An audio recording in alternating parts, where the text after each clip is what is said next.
Welcome, everyone. I'd like to call to order this Bloomington Common Council regular session meeting for Wednesday, December 4th, 2019.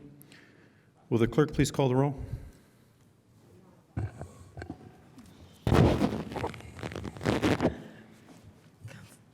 Councilmember Ruff. Here. Chopra. Here. Piedmont Smith. Here. Granger. Present. Rollo. Here. Bolin. Here. Sims. Here. Sturbaum. Here. Sandberg. Here. Thank you. Here is the agenda summation this evening. If you would like an agenda, you may find them at the clerk's desk. We have no approval for meeting minutes this evening. We will go to reports from council members. Then we will go to reports from mayor and city offices, council committee reports, and then we reserve 20 minutes for the public at that point. And we will reserve 5 minutes per speaker, given that we can fit it into 20 minutes. We'll have appointments to boards and commissions. And then we have 4 items for legislation for first reading. The first item is Appropriation Ordinance 1909 to specially appropriate from the Food and Beverage Tax Fund expenditures related to the Convention Center expansion and authorize persons designated by the mayor to relay council requests for recommendations. We will probably have a motion to postpone that. Second item is Resolution 1918 to approve and authorize the execution of a collective bargaining agreement between the City of Bloomington and the Fraternal Order of Police, Don Owens Memorial Lodge 88. Third item for first reading is Ordinance 1927, amending Ordinance 1817, which fixes the salaries of officers of the police and fire departments for 2019 regarding providing a one-time $1,000 bonus for officers, first class and senior police officers, and adding a fire logistics officer. And note that this ordinance is being introduced this evening with the possibility that may be considered for adoption later this evening, if we have a motion. The last item for legislation for first reading is Ordinance 1928 to amend Title II of the Bloomington Municipal Code entitled Administration and Personnel regarding amending Chapter 2.28 Bloomington Living Wage Ordinance to remove exclusion for city seasonal employees. We will then go to legislation for second reading and resolutions, and we have 6 of those. First one is Ordinance 1925 to amend Title VIII of the Bloomington Municipal Code entitled Historic Preservation and Protection to establish a historic district regarding the Near West Side Conservation District, Near West Side Historic Designation Committee petitioner. And we have an anticipated amendment for that, and we had a committee of the whole action on the 6th of November 2019 with an 800 due pass recommendation. Second item for legislation for second reading and resolutions is Ordinance 1923 to amend a plan unit development PUD, district ordinance, and approve the preliminary plan regarding 1201 West Allen Street, Hilltop Meadow LLC petitioner. We have an anticipated reasonable condition for that, and it was heard by the Land Use Committee in a report filed on the 4th of December 2019. That committee recommendation, there was a committee recommendation due pass 300, the Land Use Committee. And then a regular session action, the 30th of October 2019, referral to the Land Use Committee, was adopted 8-0. Third item for second reading is Resolution Ordinance 1918 to approve and authorize the execution of collective bargaining agreement between the City of Bloomington and the Fraternal Order of Police, Don Owens Memorial Lodge 88. Fourth item is Ordinance 1920, an ordinance fixing the salaries of officers for the police and fire departments for the City of Bloomington, Indiana for the year 2020. The anticipated motions to take that from the table and amend by substitution. We had a regular session action on October 10th, 2019, motion to table 9-0, and then we had a committee of the whole action on the 25th of September, due pass 107. Fifth item is ordinance 1927, amending ordinance 1817, which fixed the salaries of officers of the police and fire departments for 2019 regarding providing a one-time $1,000 bonus for officers, first class and senior police officers, and adding a fire logistics officer. Unanimous consent is necessary if the council wants to consider this this evening for action. And then our sixth item is Resolution 1919 to affirm a request from the Common Council for the Food and Beverage Tax Advisory Commission to make a recommendation for expenditure of food and beverage tax revenues towards Phase 2 of the Convention Center expansion project. It hasn't received a committee recommendation. We will then have time for additional public comment of maximum of 25 minutes. We'll visit our council schedule, and then we will adjourn, followed by a committee of the whole chaired by Councilmember Volin. Two items are on that agenda: appropriation ordinance 1908 to specially appropriate from the rental inspection program and parking meter fund expenditures not otherwise appropriated, appropriating various transfers of funds within the general fund, parks and recreation general fund, parking facilities fund, motor vehicle highway fund, alternative transportation fund, cumulative capital development fund, and appropriating additional funds for the parking meter fund and rental inspection fund.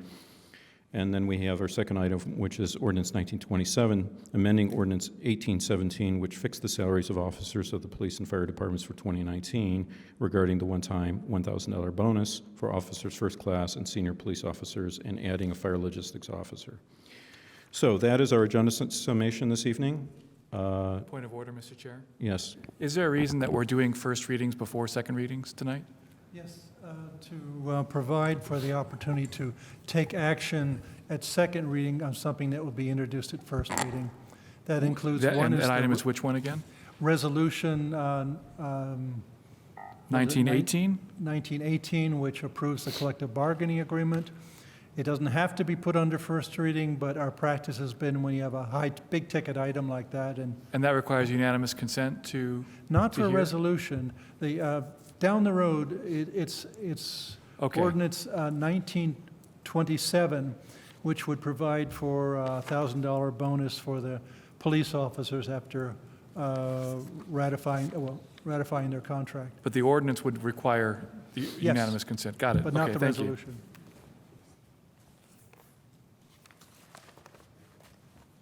Going to make that. All right, let's move on then. We have no approval for minutes. We have no minutes to approve. So we will go to council member reports, and I'll begin on my left with Councilmember Sandberg. Thank you. Councilmember Sims? Councilmember Sturbaum, pardon me. Yeah, I was late yesterday, and I got 2 phone calls. Dan Sherman called me, and my mother called me. And so I just wanted to say, hi, Mom. Thanks for taking care of me. Thank you. Councilmember Sims? No comment tonight, other than Councilmember Sturbaum made it on time tonight. Councilmember Volin? No report. Councilmember Ruff, do you have a report?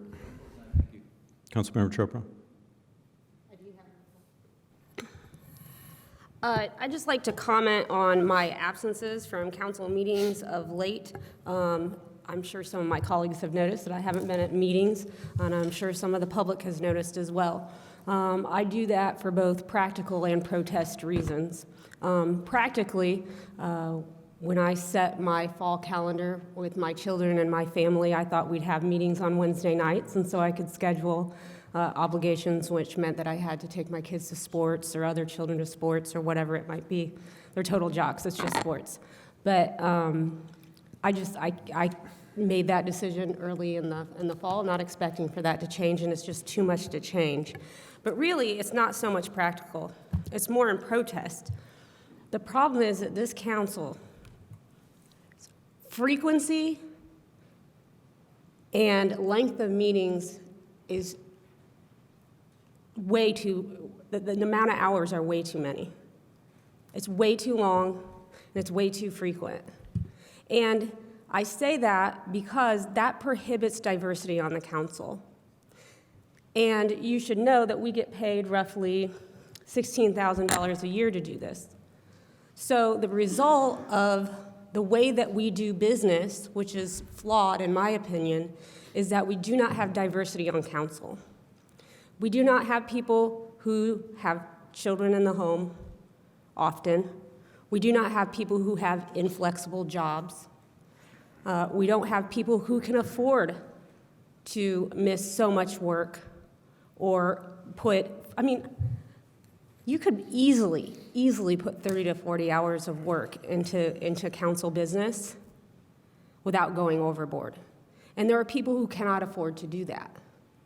So I want to let people know that there is a reason why I'm not here, and I hope that my absence will remind you all when you see my nameplate there, and me not here, or only 8 of us, or whatever it is, consider what we can do better moving forward to make sure that we make it easier for people who have families or do not have flexible jobs or do not have the means to work full-time at a quarter-time job. Thank you. Councilmember Piedmont Smith. No report. Councilmember Granger. Thank you. I was just going to say that some of us, it's not Meneses Light, but some of us are really, really busy with this UDO, and so we don't have time for reports. I'm just putting it out there. Thank you. Thank you. I have no report this evening. So we will now go to reports from the mayor and city offices, if there are any. Seeing none, we'll go to council committee reports.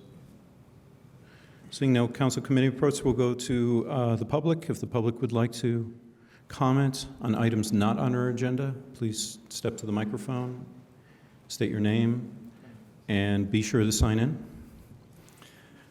Hi, I'm Greg Alexander. Last night, one of y'all suggested that the dream of having slightly fewer cars in the world was utopian, and I want you to know I'm not an idealist. I just grew up in the suburbs, and man, I resent it. So the problem isn't, I tell you again and again, and I'm sure you must understand that one of the reasons we need cars is the government has so chronically underfunded everything that might benefit a pedestrian or a cyclist or anybody outside of a car. And on the other hand, every time there's anything that minorly inconveniences drivers, you treat it like an emergency and just throw a ton of money at it. Government made this problem, but I don't think you really believe, and so I'm going to give this anecdote. I should have looked up the year, like around 2005, Indiana outlawed, or I don't even know if it's Indiana, it might be just Bloomington, outlawed smoking in bars. And I was in my 20s, and that seemed pretty nuts to me. Everybody I knew that smoked particularly loved to smoke at bars, and even people that didn't smoke enjoyed smoking at bars. And so I thought it would be something of a catastrophe. Maybe it would be worthwhile, but it would harm the bars in some sense. But then it happened, and it's been studied to death because it already happened. It's been tried places. It was tried here. It was tried in New York, tried in California. And bars actually saw more business as a result of banning smokers, or banning smoking indoors. And the interesting part to that, to me, is that the people who smoke would prefer not to hang out with other smokers. It's not just the people who don't smoke. The people who smoke themselves would prefer not to hang out with other smokers. And this is the situation we're at with cars. People have tried eliminating cars from cities incrementally all over the world, and everywhere they've done it, they've found exactly the same thing. People who think they need to drive don't want to go to a place with other drivers.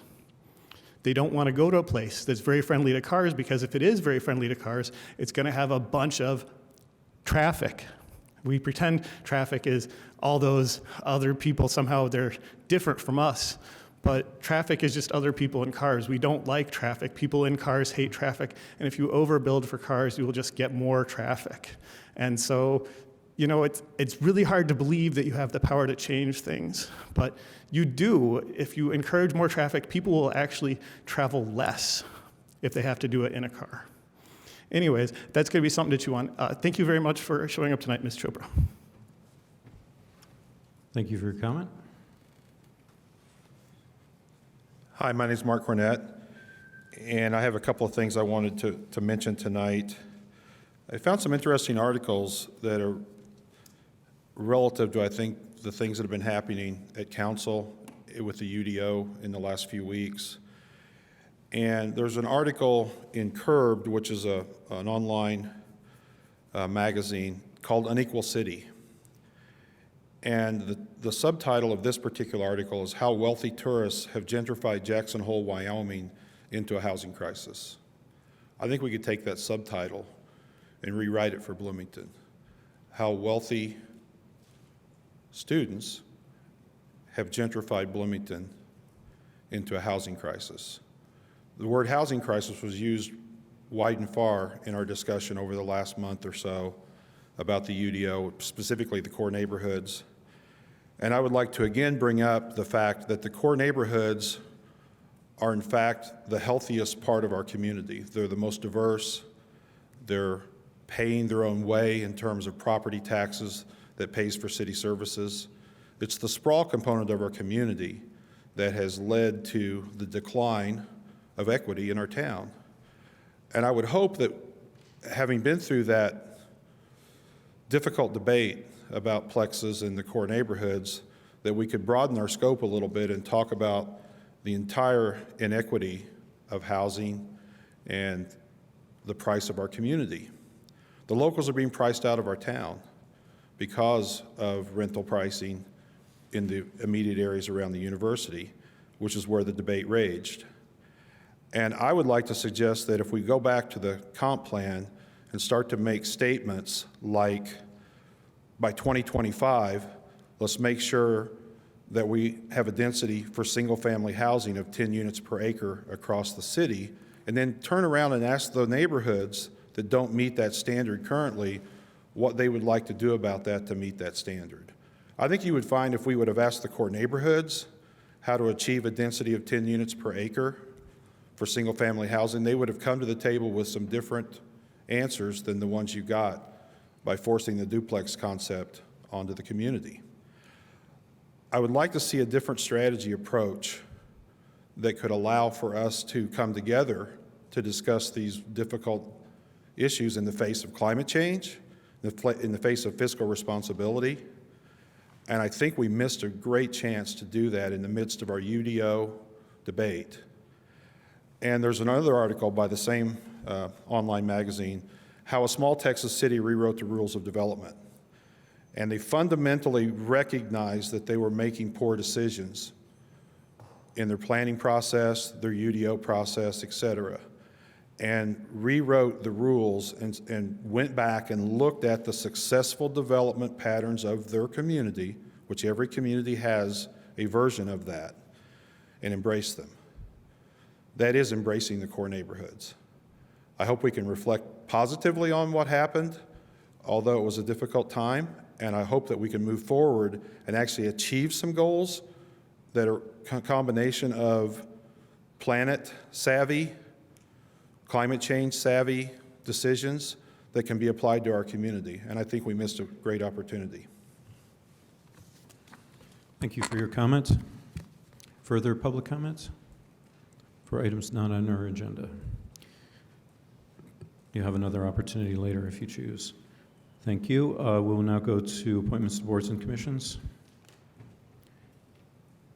Seeing none, we'll move on to legislation for first reading.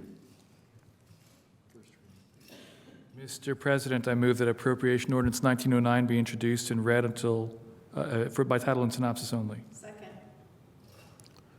Mr. Sherman, we are anticipating a motion to postpone. That's correct. Should that be made now? After introduction. After introduction. Okay, it's been moved and seconded. Will the clerk please, well, it's legislation for first reading, so we don't need to.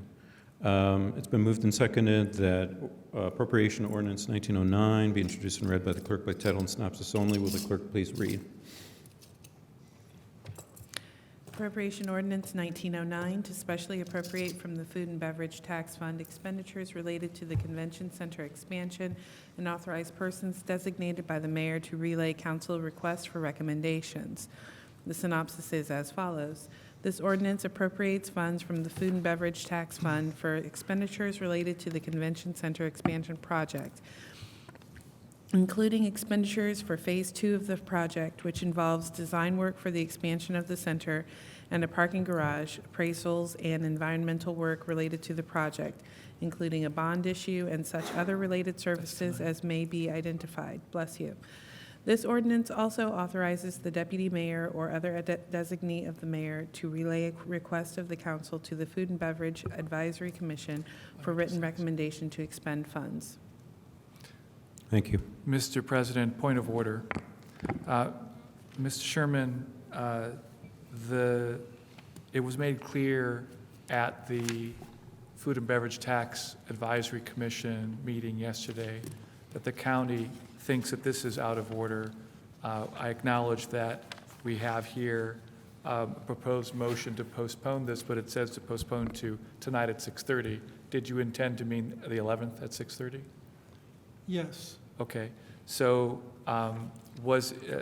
because it's an appropriation ordinance, does it not need to be discussed at committee of the whole? Can it not be discussed at tonight's committee of the whole?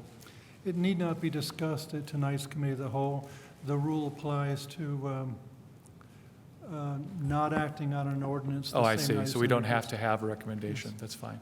Okay, and we can have the discussion under the resolution that will come tonight on this topic. Okay, thank you. Mr. President, I move that the council postpone further consideration of appropriation ordinance 1909 until a special session to be held on the 11th of December, a week from tonight, at 6:30 PM. I need a second. This is subject to limited debate. Does anyone have any question or comment? Yeah. Councilmember Volin.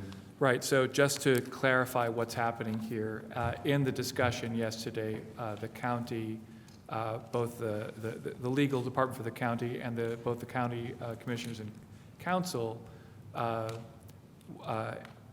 insist that the specific amount being requested by the administration be authorized by the city council before the Food and Beverage Tax Advisory Commission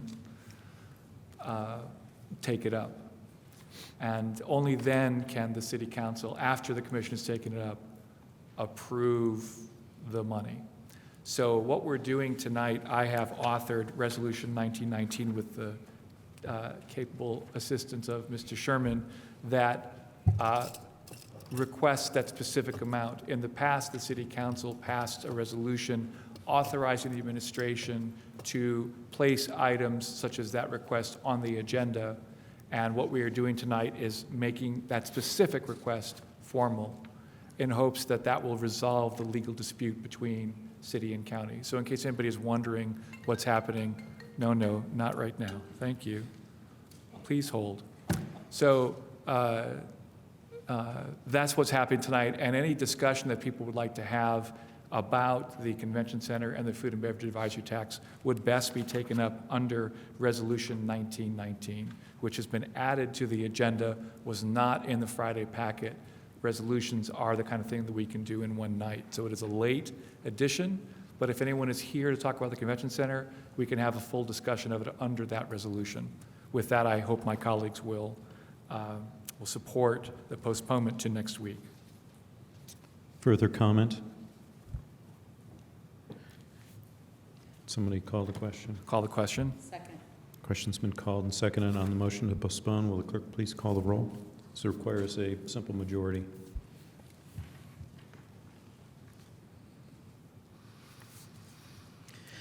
Councilmember Sandberg, Yes. Sturbaum, Sims, Yes. Bolin, Yes? Rallo, Yes. Granger, Yes. Piedmont Smith, Yes. Chopra, Yes. Ruff. Yes. Thank you. Thank you. That motion is adopted unanimously.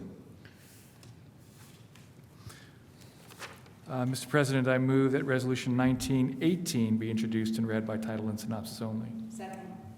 It's been moved and seconded that Resolution 1918 be introduced and read by the clerk by title and synopsis only. Will the clerk please read?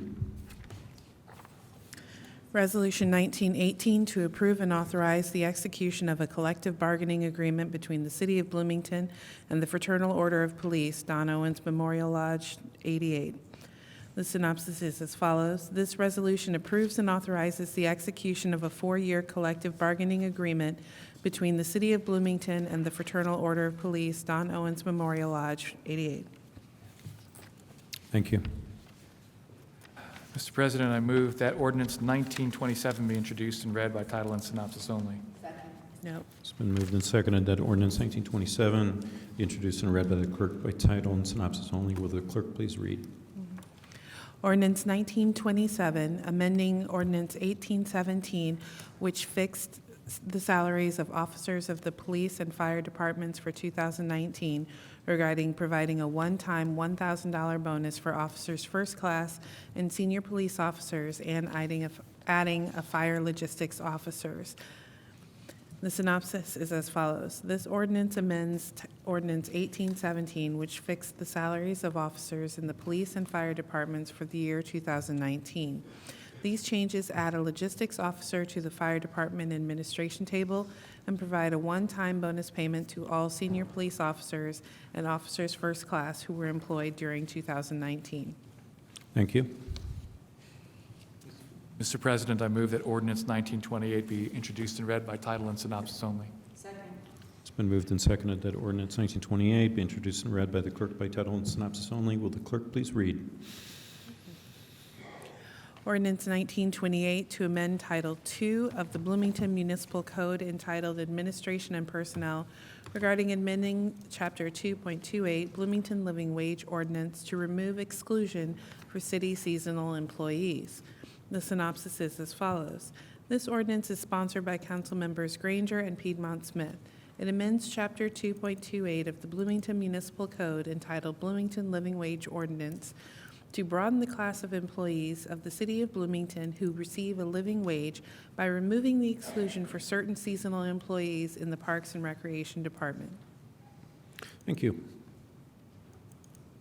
We will now move on to legislation for second reading and resolutions. Mr. President, I move that ordinance 1925 be introduced and read by title and synopsis only. It's been moved and seconded that ordinance 1925 be introduced and read by the clerk by title and synopsis only. All in favor say aye. Any opposed? Will the clerk please read? Ordinance 1925 to amend Title VIII of the Bloomington Municipal Code entitled Historic Preservation and Protection to establish a historic district regarding the Near West Side Conservation District, Near West Side Historic Designation Committee petitioner. Your synopsis is as follows. This ordinance amends the list of designated historic districts located in the City of Bloomington and set forth in Chapter 8.20 of the Municipal Code by establishing the Near West Side Conservation District. In recommending this designation, the Bloomington Historic Preservation Commission conducted a survey, held public hearings, and submitted a map and accompanying report to the council. The map describes the boundaries of the district, classifies the total number of properties within the district, and is approved by the ordinance. The report demonstrates how this district meets the necessary criteria. A conservation district is, in general, less restrictive than a full historic district and requires only the review of proposals to demolish or move buildings or construct new principal or accessory buildings. At the end of 3 years after adoption of this ordinance, this conservation district will elevate into a full historic district unless within 180 and 60 days before that date, a majority of the property owners provide the commission with written objections to the elevation.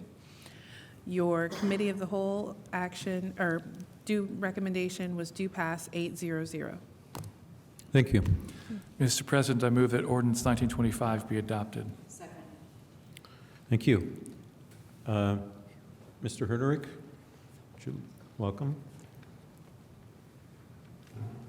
Salutations. Good evening, council members. Before I kind of reiterate some of the points that I made a month ago at the Committee of the Whole, I'd like to characterize the amendment that you see in your packet to this ordinance. The reason for the amendment was that there were some errors concerning a few of the addresses listed in the district. So what the amendment did was that it removed several addresses that actually did not exist, and it added several addresses that were left out. And these addresses that were left out are on the Historic Resource Survey and are in the neighborhood, so those needed to be added. I want to point out that the boundaries did not change. That's an important point. There was also an addendum added to the district map to help clarify some of the questions I kept hearing about the map itself. So that information on the addendum should clarify that.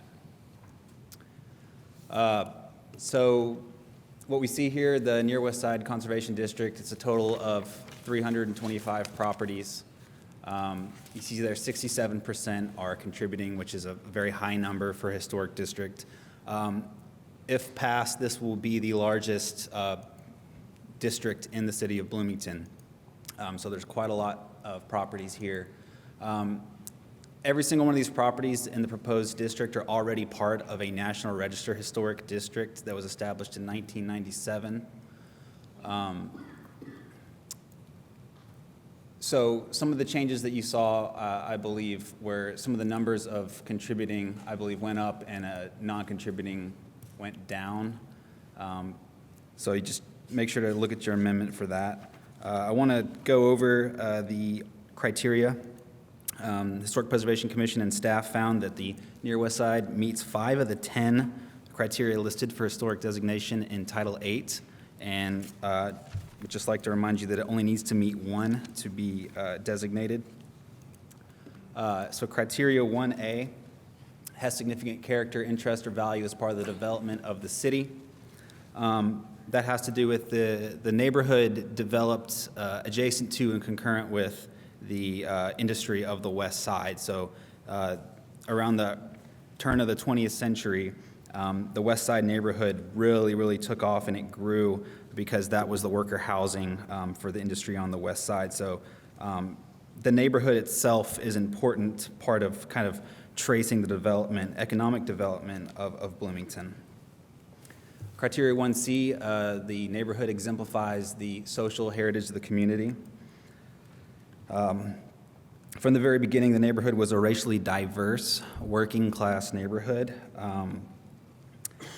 How it pertains to Black history in Bloomington is around the turn of the 20th century, the African-American community moved to the West Side for a couple reasons. One was the relocation of the Showers furniture factory, where many were employed, and the other was de facto segregation in Bloomington, which made living in other neighborhoods difficult for African Americans.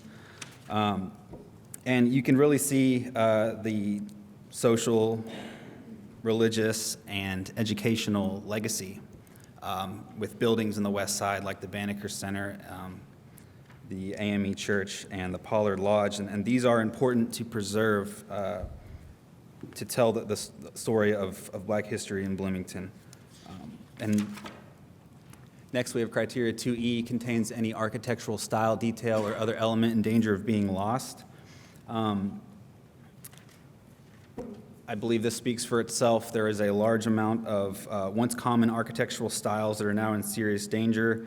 The Near West Side is the largest collection of historic vernacular housing types left in the city, and some of those, like you see, have been demolished, are in danger of being demolished through neglect, and so creating a conservation district would help save those that we have left so we can preserve that part of our built heritage. Criteria 2F, owing to its physical characteristics, represents an established and familiar visual pattern of a city. So what you see in the Near West Side is very common for development in the early 20th century of worker class housing, just the small parcel sizes, the densely built homes, the alleys that run through the neighborhood, very small setbacks from the street. This is identifiable, familiar visual pattern that to any architectural historian is going to say this neighborhood was established between 1890 and 1930. And so, it is an important visual and unique characteristic of the city of Bloomington.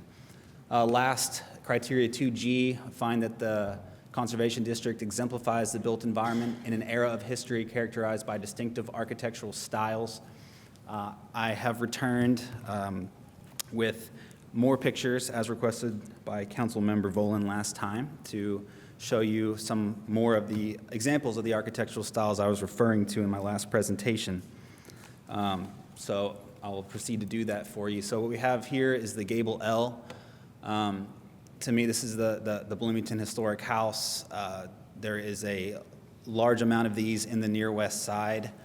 I took a snapshot of West 6th Street from Google Earth, and you can kind of notice that the gable, which is the triangle part of the house, that they all face the street, and then a side gable comes off of that. And so you can see this repeating pattern of these gable L's from satellite imagery. And you can also see the additions and where those additions grew, which is to the rear, which is best practice in historic preservation. That's where we like to see additions. So this is the beloved gable L. And then we have some, what I spoke about earlier, is vernacular or folk housing forms, shapes of houses. We have the I house, which Councilmember Piedmont Smith, I remember last year when I presented on Maple Heights, you looked up I house, and you were correct when you said it was named after houses that cultural geographer Fred Niffen saw when he drove through Indiana, Illinois, and Iowa. And that's why they got the name I house. But the I houses are 2 rooms wide, 2 stories tall, and you can see an example of one there and another one at the bottom left. We have the double pen, which is another folk style. A single pen is just a single room house, and a double pen was just an expansion on that to create, well, 2 rooms for families.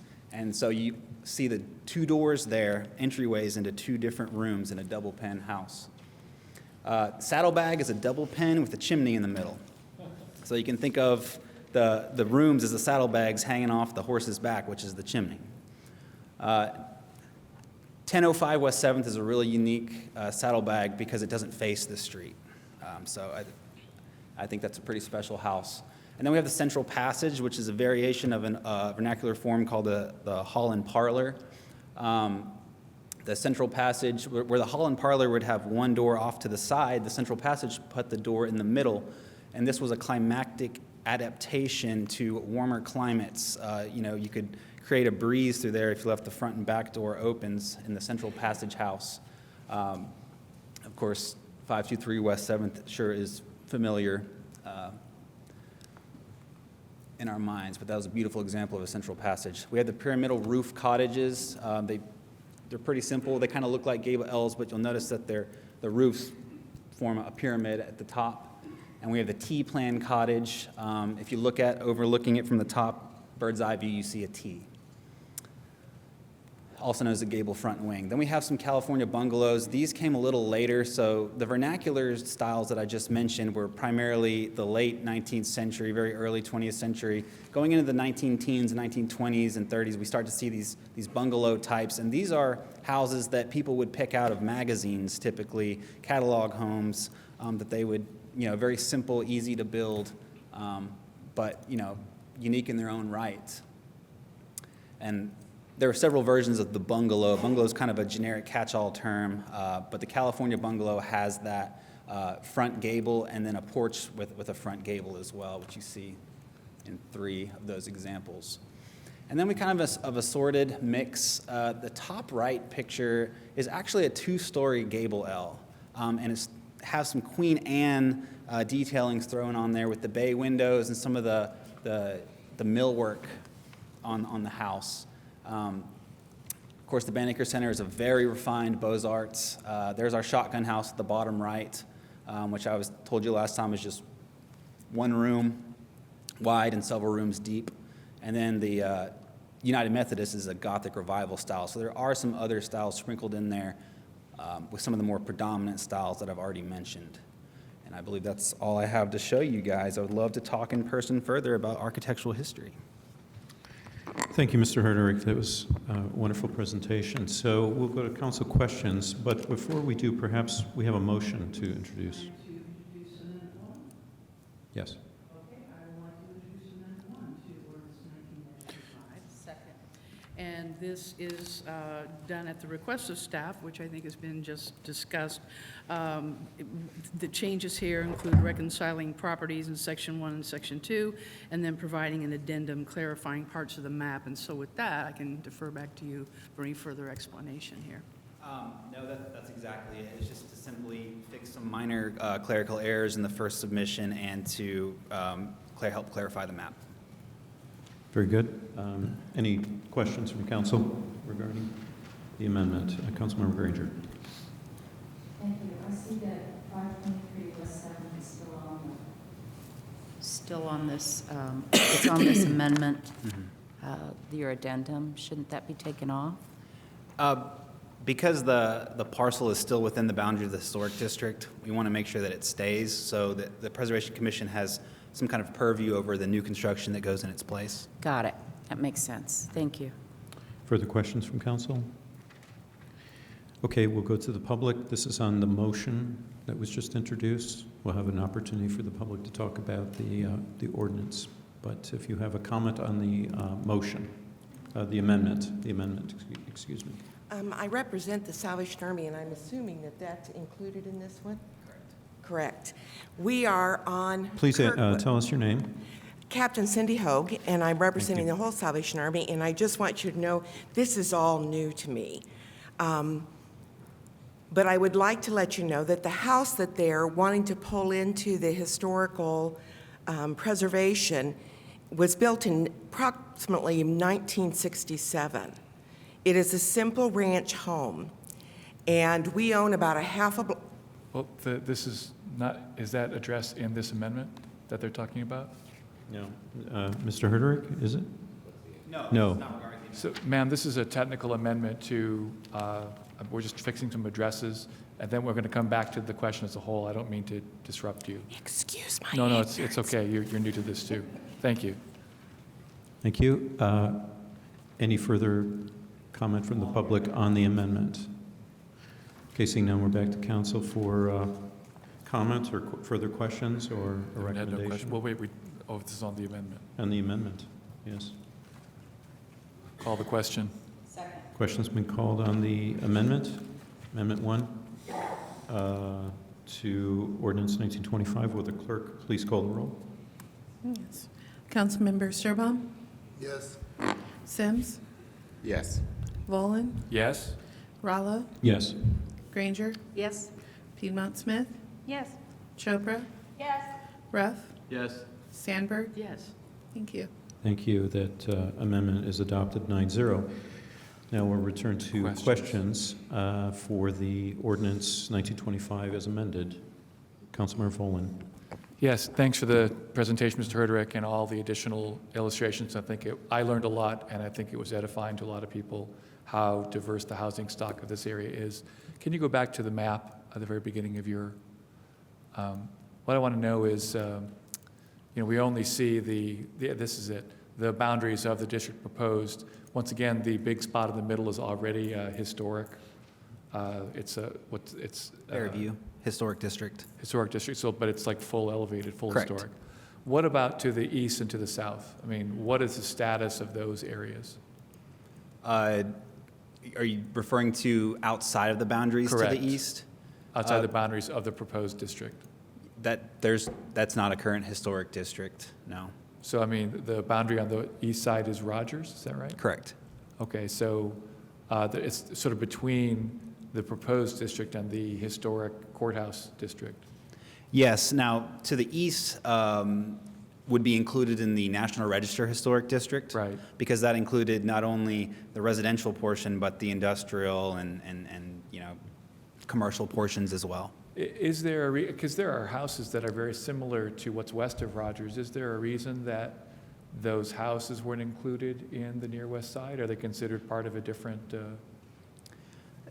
There are a few isolated houses that remain, but they're really not in a collection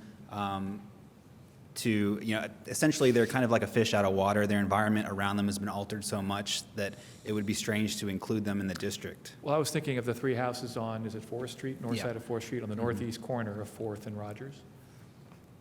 I believe one of those is individually designated already. But you can see why I might be concerned, like even the east side of Rogers Street might have houses that are eligible. Okay, thank you. Councilmember Sims. Thank you. Again, thank you for the presentation as well, Connor. I'm sorry, Mr. Hederick. But I just need to be clarified a little bit. When we were talking about social heritage, the portion you were talking about social heritage. Okay, and particularly with the African-American population at that time. One of the things that you said, and correct me if I'm wrong, you said that the African-Americans moved to the west side in order to be close to work at the Showers factory? Yes, that's one of the reasons. Pardon? That's one of the reasons they moved to the west side. What are the other reasons? Showers was kind of ahead of its time and employed African Americans, and the old Showers factory was kind of near where the McCullough School is today. When that burned down and Showers relocated, it made sense for the African Americans to live closer to where they worked, but also at the same time, from my understanding of the history in this town, the opportunity was not made available to African Americans to live wherever they wanted to, and I believe the west side was kind of an undesirable area at that time and was set aside for them to live in. De facto means that it wasn't by law, it was just by practice. Unofficial rules and regulations. Okay. Okay, I'll save everything else for comments. Thank you. Councilmember Granger. Thank you. I thought you said in October, whenever we last met, that there were houses on the south side of Kirkwood that were part of another district. That's, what part of that? What is that historic district? Greater Prospect Hill. Thank you. Councilmember Piedmont Smith. Yes, in anticipation of some public comment, I wonder if you could explain why the buildings of the Salvation Army were included? Sure. There are many newer buildings in this district. In fact, we have 89 non-contributing, and a lot of those are non-contributing because they're newer infill. So we don't just not include something because it's new. You'd just be picking out pieces all over the district. So when you look at the traditional boundaries of the neighborhood, when you look at the boundaries of the National Register nomination, that's what we're following here. And so that does include the corner of Kirkwood and Rogers, there's several Salvation Army buildings there. There are some newer ones, and there's that residential structure that she said was built in 1967. I believe the one on the corner there is a little older than that, though. I believe it was built sometime in the 40s or 50s. So, just to reiterate my point, these boundaries are following not only boundaries of the neighborhood, it's the boundaries of continuity when it comes to historic structures. And it wouldn't make sense to pluck out everything that's not older than 50 years because there is newer infill in there. And may I ask a follow-up? Please. So can you review for us and for the benefit of the public what the impact will be if we approve this conservation district on the property owners within the district?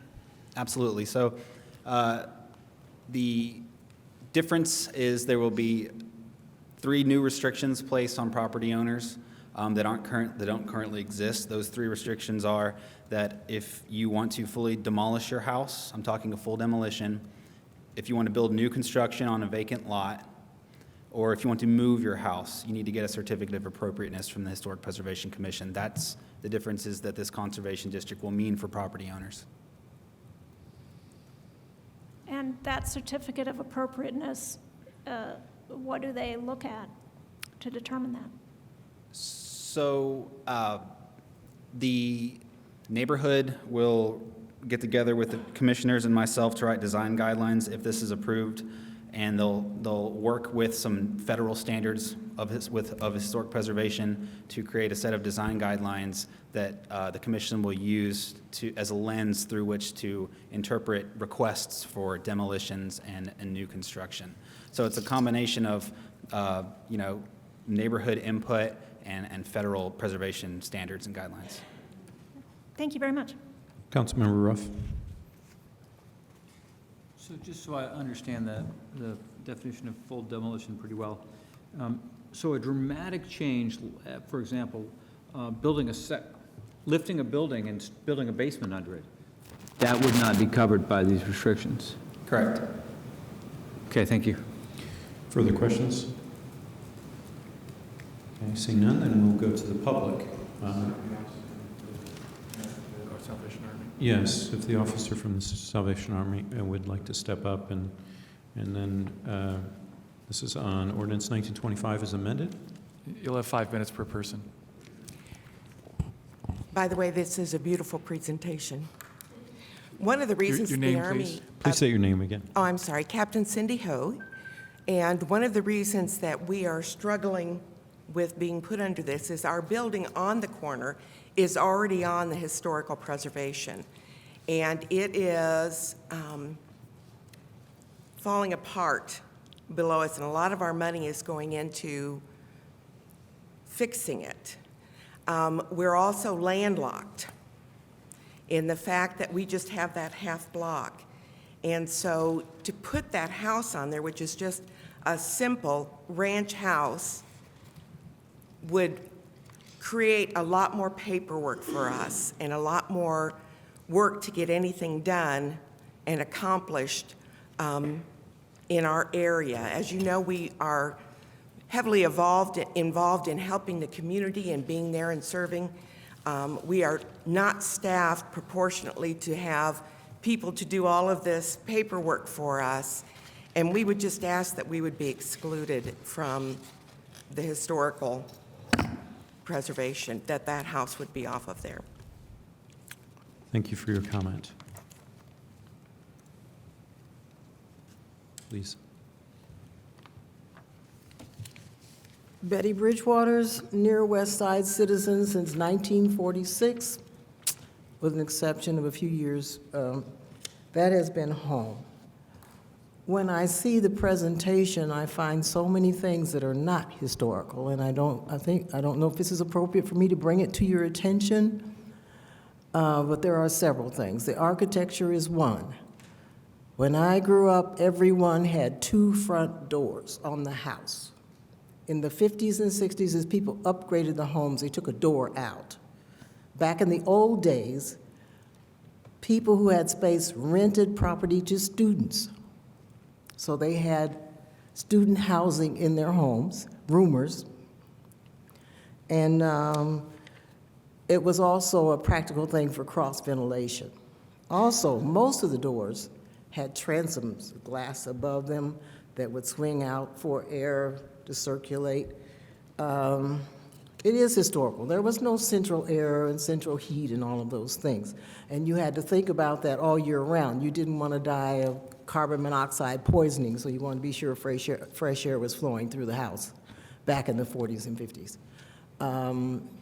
My particular home, the ceilings were lowered in the 50s, aluminum siding was put on, the wood porch was taken off. My father said he was sick and tired of replacing boards, and so he did concrete block porch, which is still existing.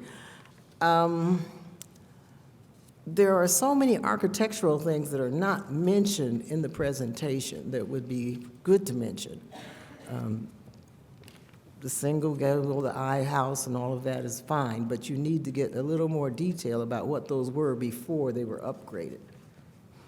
And that's one thing I want to bring to your attention. The other thing is around the misstatements around the motivation for black people to live on the West Side. I didn't know anyone when I grew up who moved to be closer to where they worked. That was just non-existent. You lived where you worked, where you lived where you could live, you went to where you could work. Another misnomer is that a good many or a majority or a large percentage of the black males on the west side were employed at showers. Max, there may have been 10 or 12, and the Andersons and the Bucas lived down there in the Covenanter on South High Street. Hello. And Drake's, 17th and Madison, and some of these other families. No one was just walking distance. Now, I know both of the Deals, Mr. James Deal and Maceo Deal, lived within walking distance. But there are probably like 7, 8, 9 people that could walk to work. And all of the black people that I know of worked in the shipping, where you saw those 3 men standing. They weren't allowed to be inside building furniture and what have you. Mr. Deal built a model because Mr. Showers challenged them, and he just said one day, "Is there anyone here who could make a good model for me?" Mr. Deal said, "I can," and he looked at him. Mr. Deal went home, and the entire weekend he had a light on in his garage, Friday night, all day Saturday, all day Sunday, early Monday morning, and he finished a fine piece of furniture. There's a picture of it. And he received high compliments. And everyone would have thought that he might have been invited to be in the design section or the building section of Showers. He went right back to the shipping docks. And a lot of the men on the west side had gone to him while he was still working on this piece, because he was a fine craftsman, to say, "Why are you doing this? You're just going to embarrass yourself. You know they'll never let you work inside." And he did it anyway because he could. So I think you need to understand also, away from that, a lot of the people who lived on the west side were in business for themselves. There were beauticians and barbers. The rest of them pretty much did serval work. Janitors, caterers, cooks, what have you. They were all hardworking people, and most of them did several things. There were seamstresses. If you go through the census, you'll see what they did. But to lead you to believe that there's some kind of homogeneous employment or middle-class employment among black people, yeah, they worked 2 or 3 jobs, so they'd make as much money as a middle-class person, but typically that was not their base wage. And I think that needs to be made clear.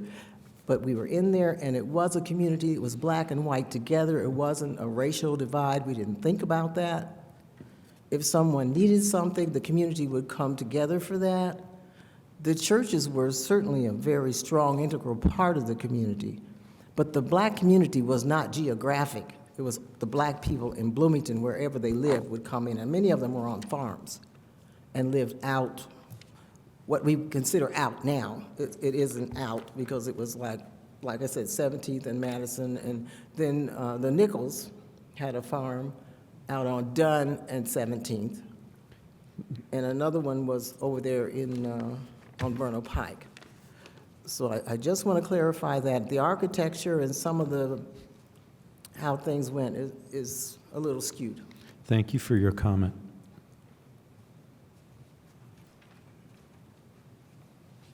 Hi, I'm Olivia Dorfman, and along with Karen Duffy, I was the co-chair of the Near West Side Historic Designation Committee that sponsors this petition.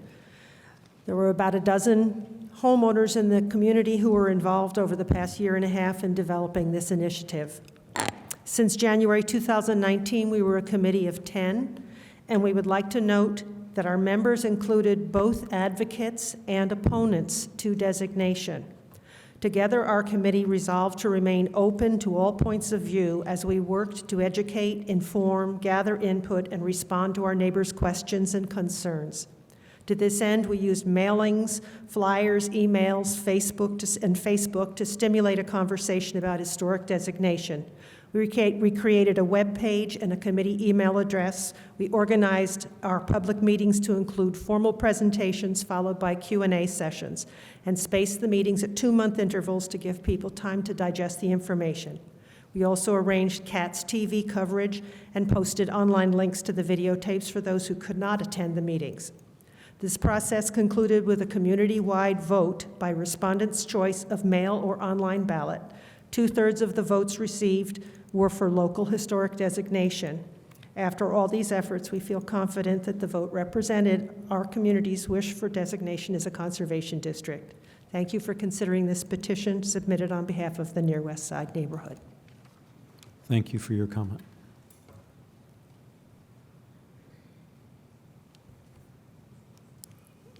Good evening, council members. Thank you for your interest in our proposal and your preliminary name, please? Your name. support of it. My name's Karen Duffy, and I want to take a few minutes to recall the people who built our neighborhood and lived here in the past, the workers, African American as well as white, of whom we've spoken abstractly before. I would feel remiss not to offer a few real examples now, give a few names, hint at a couple of stories that Olivia and I have uncovered through historical research and which no doubt are typical of the Near West Side. My own house across from Reverend Butler Park was built in 1909 by a quarryman named John McGuire, who lived there with his wife Maud and family. 11 years later, he died in a horrific work accident, caught and crushed by a pulley at the mill. The house's longest occupants were Lloyd and Marie Rose, who bought it during the Depression with a loan from the Showers Company, his lifelong employer. Among their neighbors, immediate neighbors, was Reverend Thomas Tinsley, the then retired pastor of the African American Methodist Episcopal Church that had been located on the east side near the first Showers factory. Another neighbor, Bernard Johnson, worked on the Monon Railroad. His son Raymond later lived across the street from my house with his wife Patricia, a staple of the Second Baptist Church choir. Olivia's house on West 8th, a block from mine, was built around 1907 by Alan Ferguson, a house painter. Decades later, it was home to 2 generations of the Hammond family, most notably Henry Hammond, who served as bailiff in Monroe County Court and had played jazz with Hoagie Carmichael in his youth. The Near West Side is filled with houses like ours and stories like these. As you consider the merits of our neighborhood's proposal to commit ourselves to compatible change that respects the past, we hope you agree that it seems fitting to remember a few of the unsung working people who did so much to make Bloomington what it is today. Thank you. Thank you. My name is Alan Balkema. I'm the president of the Near West Side Neighborhood Association, and I'm here to assure you that the Neighborhood Association is firmly behind this effort and has been involved in it from the beginning. I think it's very important to preserve our neighborhood, and I urge you to vote in favor of this amendment. Thank you for your comment. Peter Dorfman, just wanted to add a little bit of fresh information. When I say fresh, I mean I spent some time recently with Professor Henry Glassy from IU. He's a professor emeritus, taught there for more than 40 years. He's a world-renowned folklorist. He also happens to be an expert on vernacular architecture in Bloomington. And our conversation became an article that came out in the Bloom magazine that appeared on newsstands today. And I just wanted to share an impression that he shared with me during that conversation. He's written and spoken frequently about Bloomington architecture, which he characterizes as distinctly Southern, small houses in rows with yards around them, small yards around them, in a melting pot of immigrant styles and techniques brought north from Kentucky and Tennessee to Bloomington, where it essentially stops.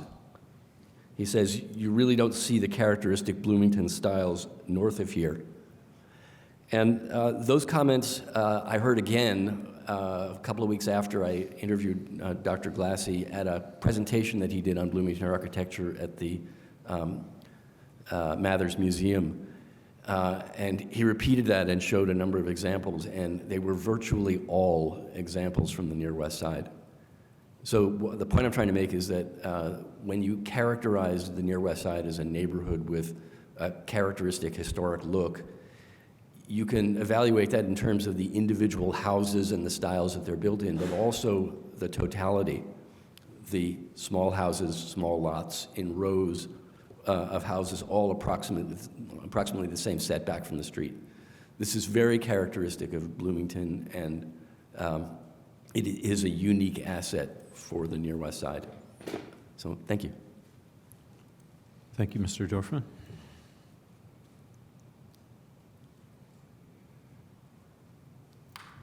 As a gentleman, I'm Randy Cassidy, and my first home in Bloomington was at 615 West 5th. That's when I was brought home from Bloomington Hospital, and I'm proud to have been in Bloomington West Side. As the gentleman just demonstrated, not only the character of the homes of the West Side, but the characters of the individuals there. Our babysitter was a waitress at Ladyman's. Another one worked at Joe Lamb's. The community on the West Side not only took into consideration the characters in the houses and the demonstration, but it took into consideration the people and the fabric that have helped make this community what we all love for it to be. So as we look at these rules and these things that we're doing, let's not forget about not just the residents, the houses, and the structures, which are important for the character, but also the people as we look at this, Salvation Army and such, to take into consideration the ability for those individuals to make and grow their residence into what it needs to be to help with that character and that quality. When I was brought there, we were in a one-room, it was a two-part duplex. Fortunately, we were able to go to the bigger side. You know, Bruce's was kind enough at times to bring us, eat there, the first smoking booth as you went in. We learned to climb and work our muscles by climbing up the fire chute at the Fairview School and sliding down. Now, we were scolded by Mrs. Covert for not going on the sidewalk and cutting through the grass. So when we look at these things, it's not just the homes and the structures, but it's that underlying characteristic that really makes Bloomington. So take into consideration as we write the rules, not just the structure itself, but the individuals that we want there to make this community what it always has been and what we want it to be. Thank you. Thank you, Mr. Cassidy.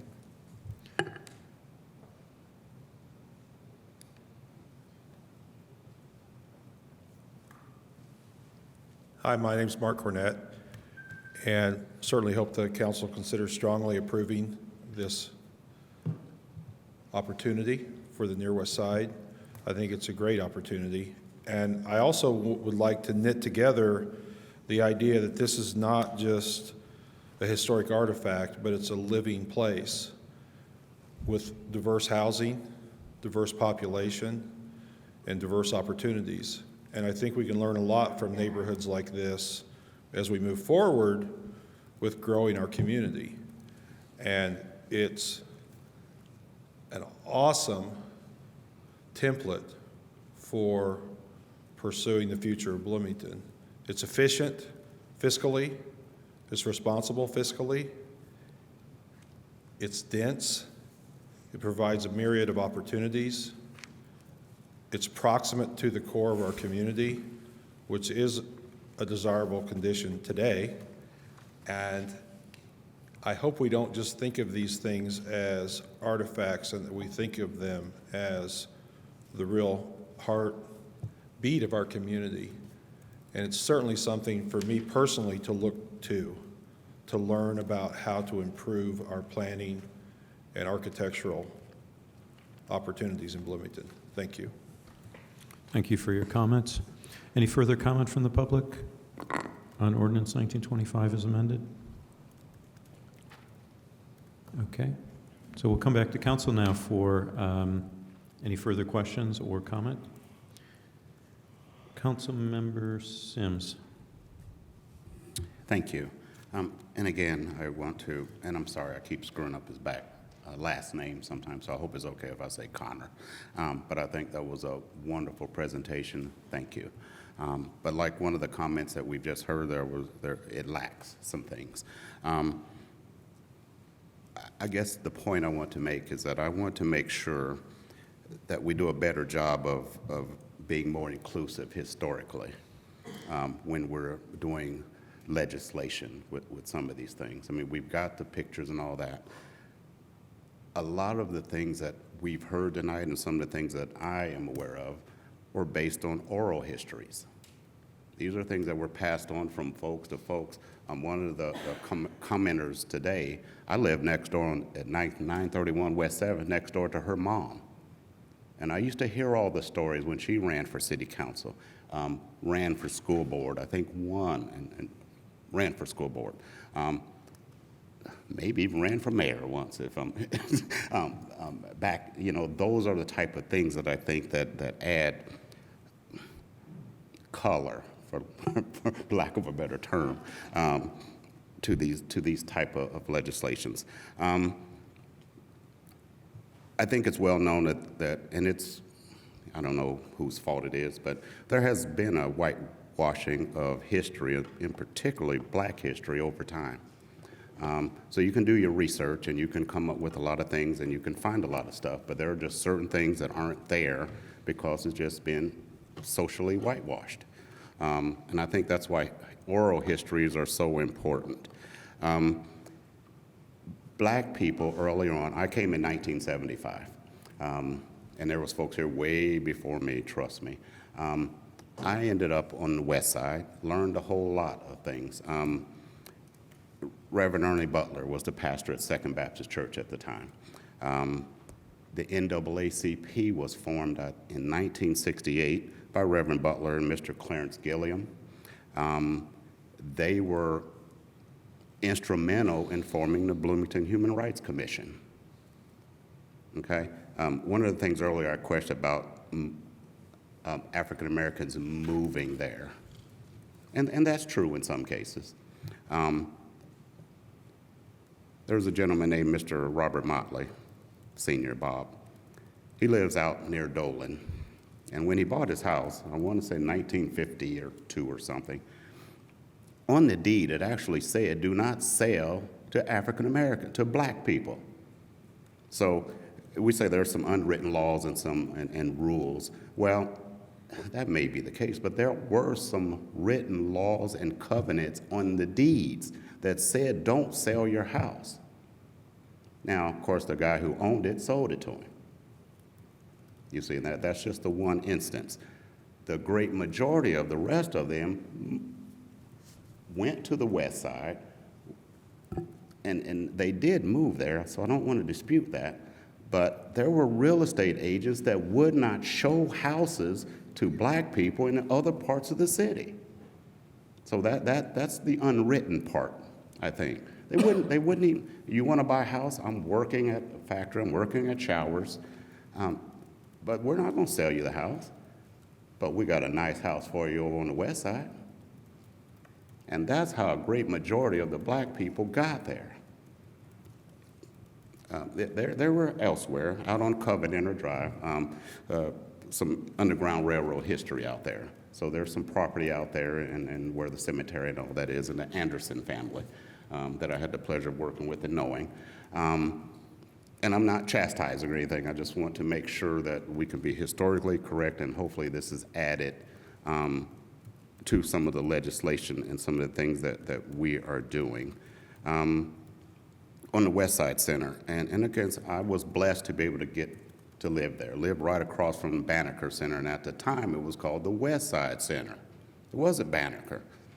Mr. Banneker was a black mathematician, educator, and it was renamed later, and glad it did that. But you see, these are parts of the history. I'm not from Bloomington.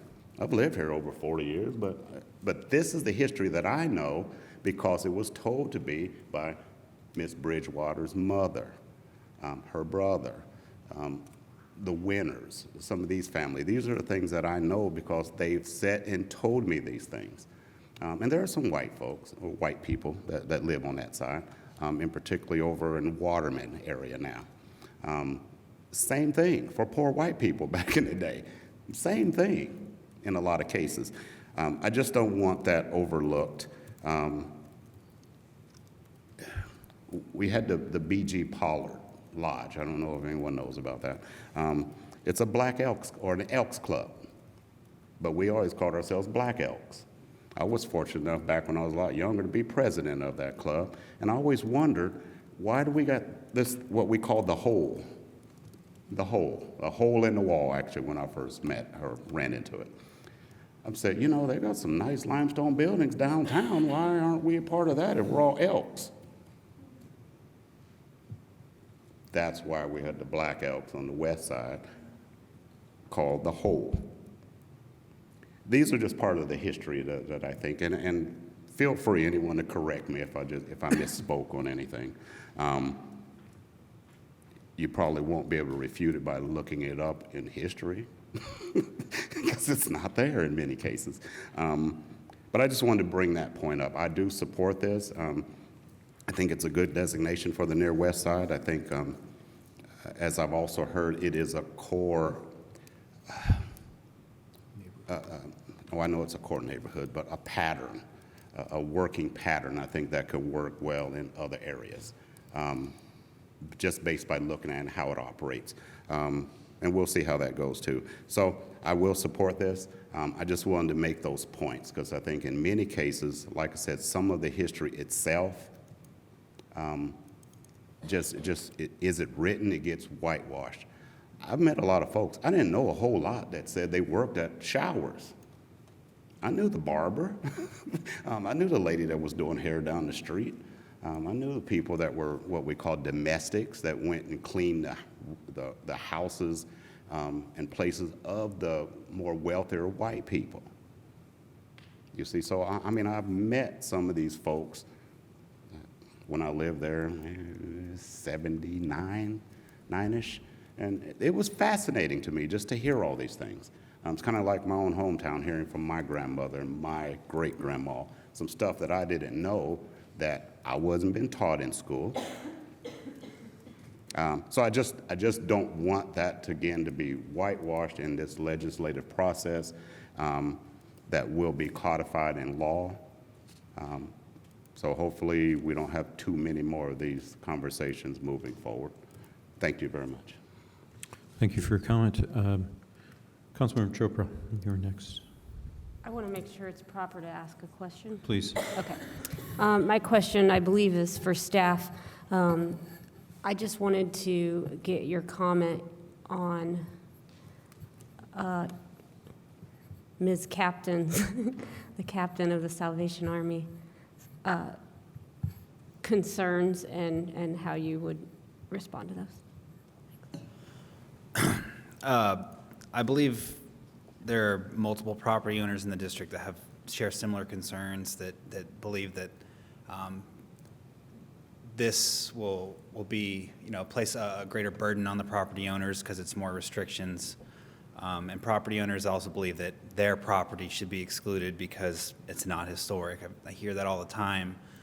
I think it's a very bad practice to begin to exclude properties just based on individual petitions because they don't want to be part of a district.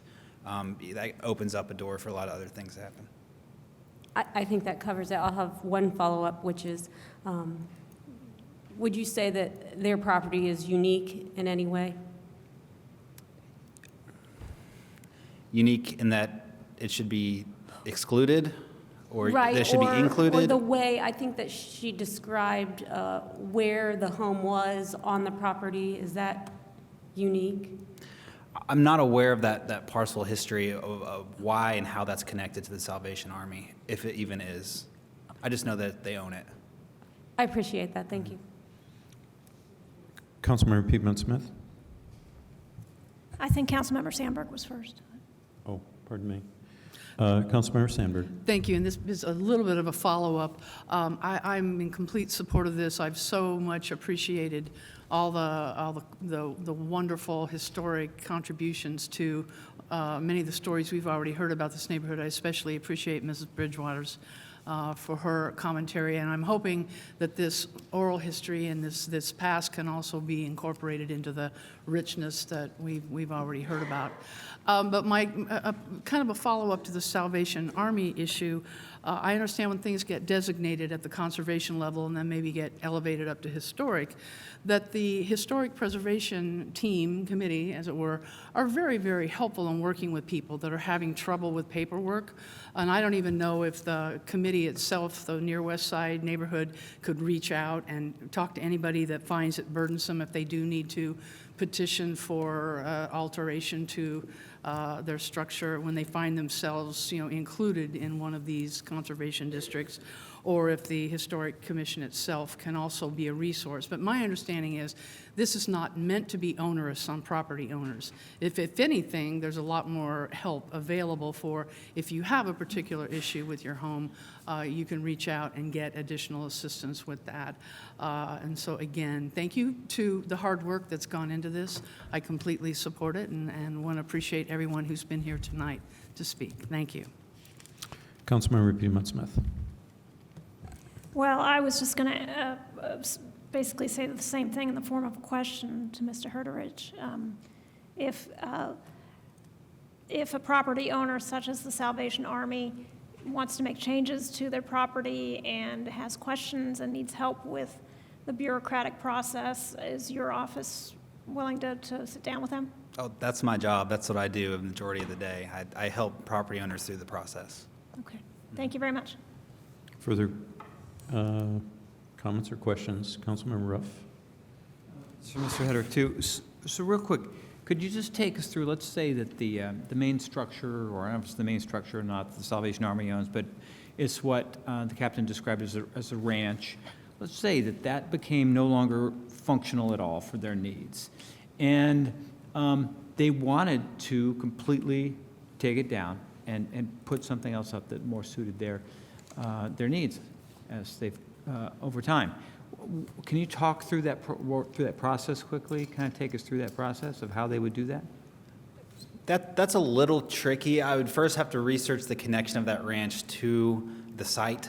If that was part of the site and played an important role in the operation of the Salvation Army there, I believe it would present a stronger case to keep the structure instead of demolishing it. But if we did research and we found out that it was just a residential structure that was brought into the Salvation Army at some later date because it was cheap, then perhaps the commission would be a little more understanding. But the commission has a really tough job. They have to, we hear stories like this all the time where, my circumstances have changed, this is no longer useful, we want to get rid of this building, and the Historic Preservation Commission kind of looks at it like, you're a steward of this historic house, right? These houses have had multiple owners over the years, and we hope it has owners in the future.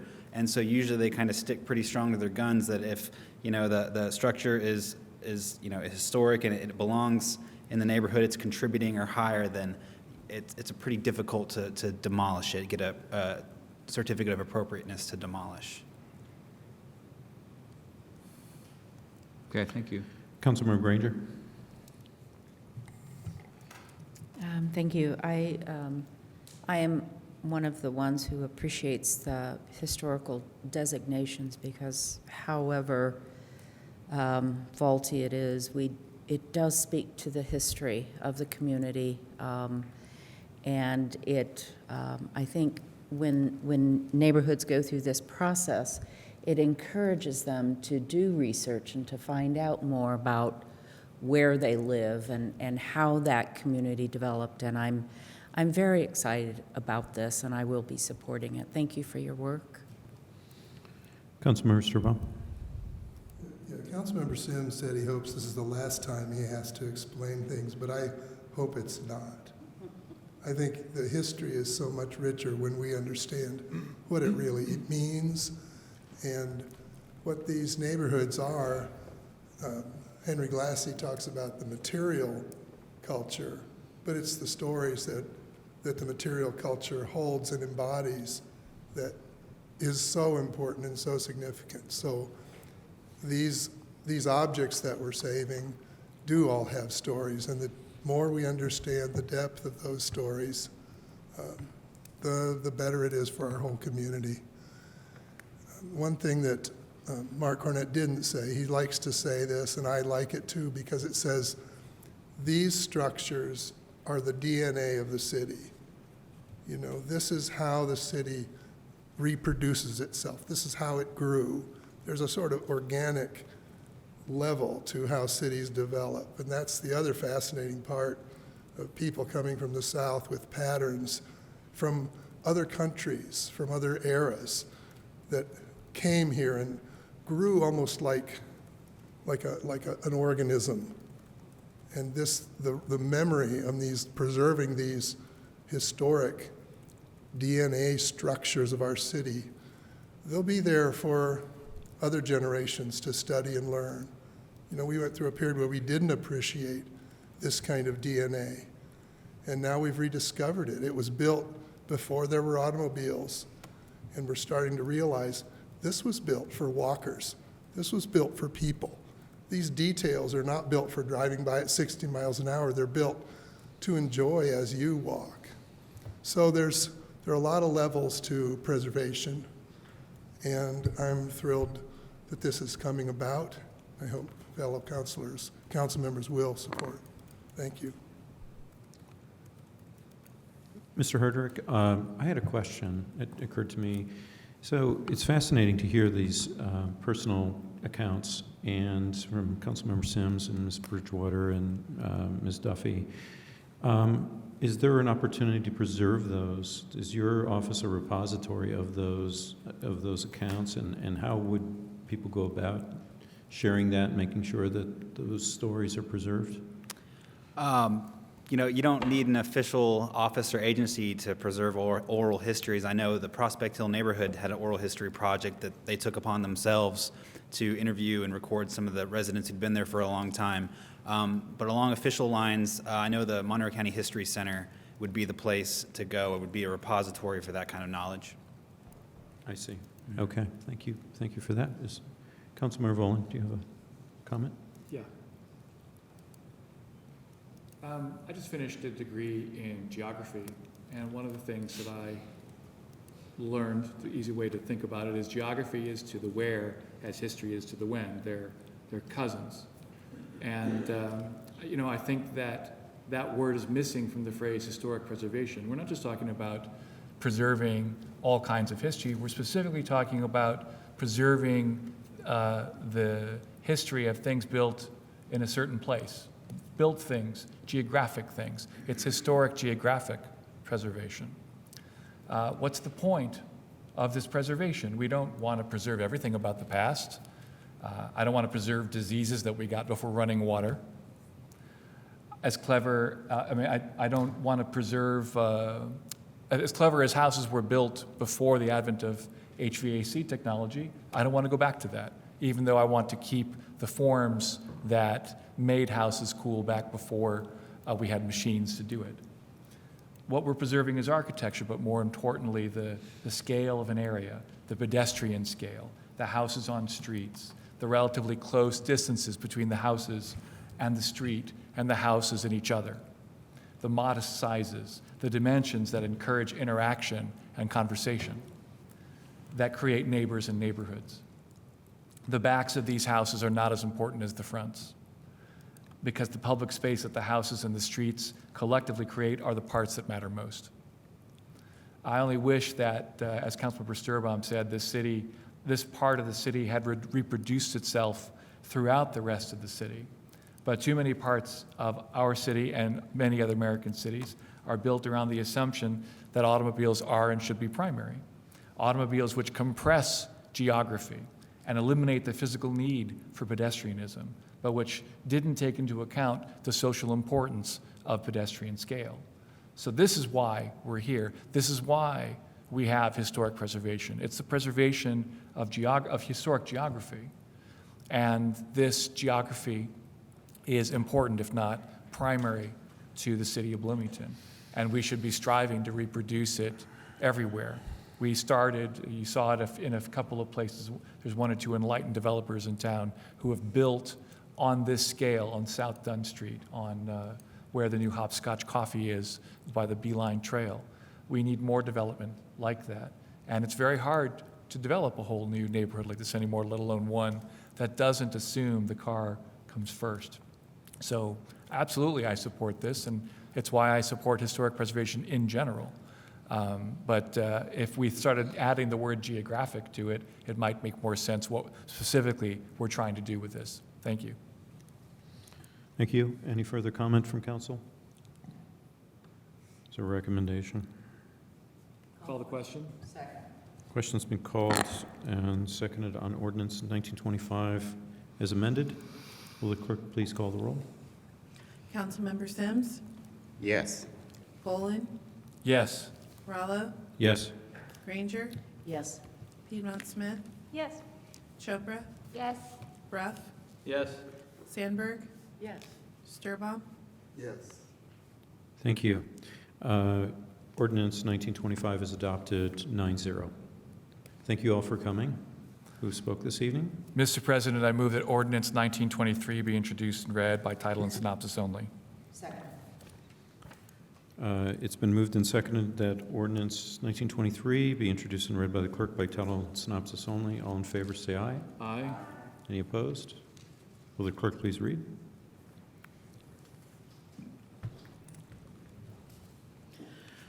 Ordinance 1923 to amend a planned unit development district ordinance and approve a preliminary plan regarding 1201 West Allen Street, Hilltop Meadow LLC petitioner. Your synopsis is as follows. Ordinance 1923 would amend an existing PUD and approve a PUD district ordinance and preliminary plan to allow a new multifamily residential development. Your Land Use Committee recommendation was due pass 3-0-0. Madam Vice President, I move that ordinance 1923 be adopted. Need a second. Thank you.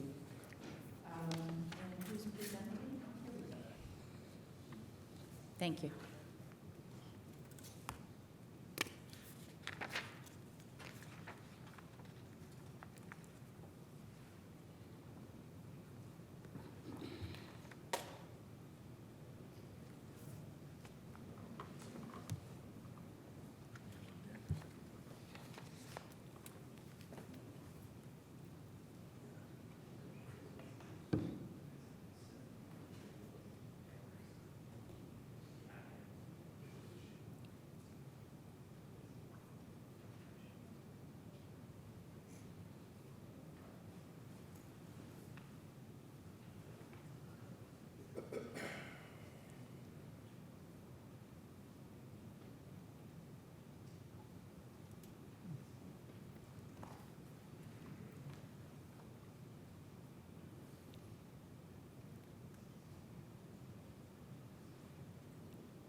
Sorry about that. Ryan Robling, zoning planner. We were good to go? Sorry. Okay, thank you. This petition is for the property located at 1201 West Allen. The property is currently zoned a PUD. The property is currently developed with a vacant mobile home park. The comprehensive plan has identified the property as neighborhood residential. The surrounding properties to the north and west have been developed with multifamily dwelling apartment buildings, and the properties to the east and south have been developed with light manufacturing. The petitioner is proposing to amend the current PUD. This amendment would remove mobile homes as an approved use. It would also allow multifamily residences as an approved use. The petitioner is proposing to adopt the residential high-density multifamily district standards with two modifications. The first modification will allow for a maximum impervious surface coverage of 65%. The current RH district has a maximum impervious surface coverage of 50%. The second modification would be to allow a maximum of 1.15 parking spaces per bedroom. The RH district has a maximum of 1 parking space per bedroom. The proposed site plan includes 2 3-story buildings containing 48 efficiency units and 9 2-story buildings containing a total of 24 one-bedroom units, 32 two-bedroom units, and 10 3-bedroom townhouses. The 2 buildings containing the 10 townhouses will be platted for individual sale. The total of the site will contain 114 units and 166 bedrooms. This will combine to create a total of 8.78 dwelling units per acre. In addition, the site will contain 2 accessory structures, a leasing office, and a maintenance building. There will be 172 surface parking spaces and 10 two-car garages proposed, which will put the site at 1.15 parking spaces per bedroom. The total site is at 57% impervious surface coverage proposed. The proposed site will host a community garden in the center of the site.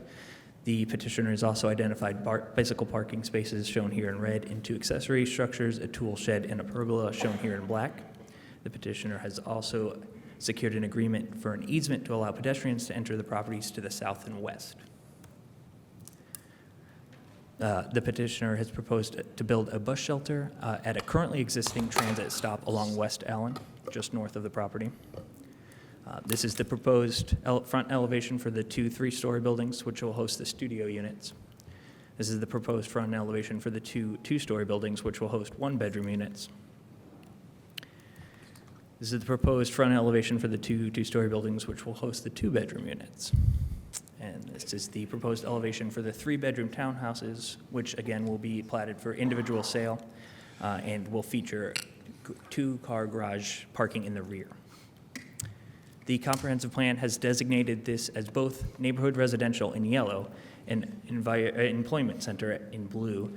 As the lines of the comprehensive plan are intended to be flexible as the city is developed, the department feels that neighborhood residential is the most appropriate district to analyze this proposal. The comprehensive plan offers these points in for development approvals. The development should be composed primarily of densities ranging between 2 and 15 units per acre, with single-family housing being the dominant land use activity, with some multifamily housing also being suitable. Buildings should be no more than 3 and often less than 2 stories. Site should be optimized for street, bicycle, and pedestrian connectivity to adjacent and surrounding neighborhoods.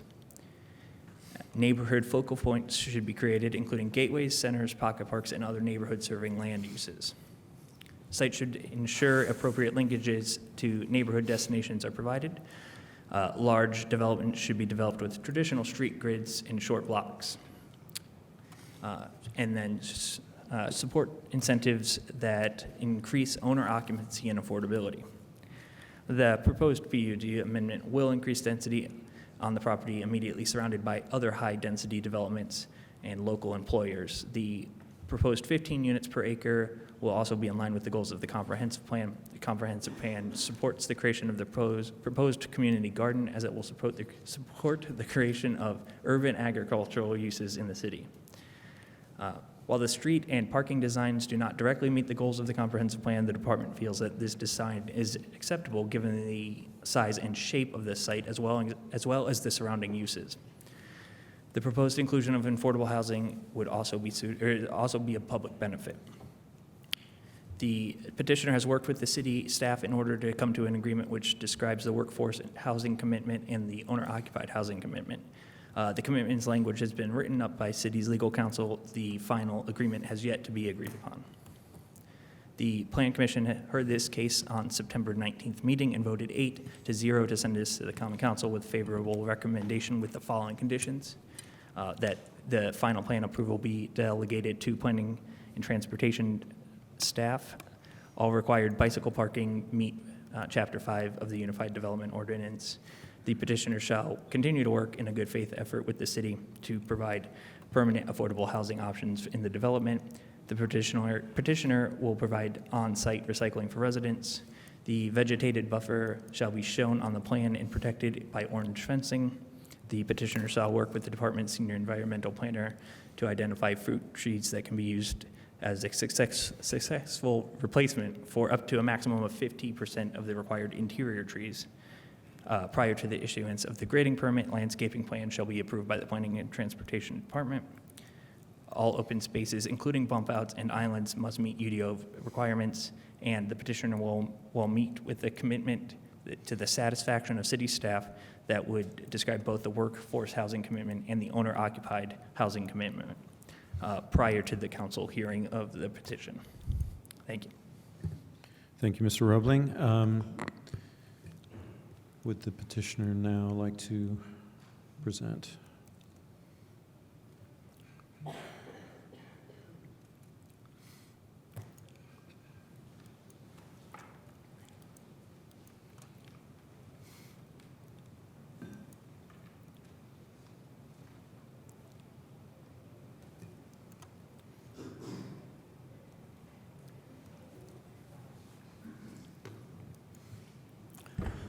Mark Lockley, my family are the developers of what we're calling the Gardens, a more representative Bloomington development.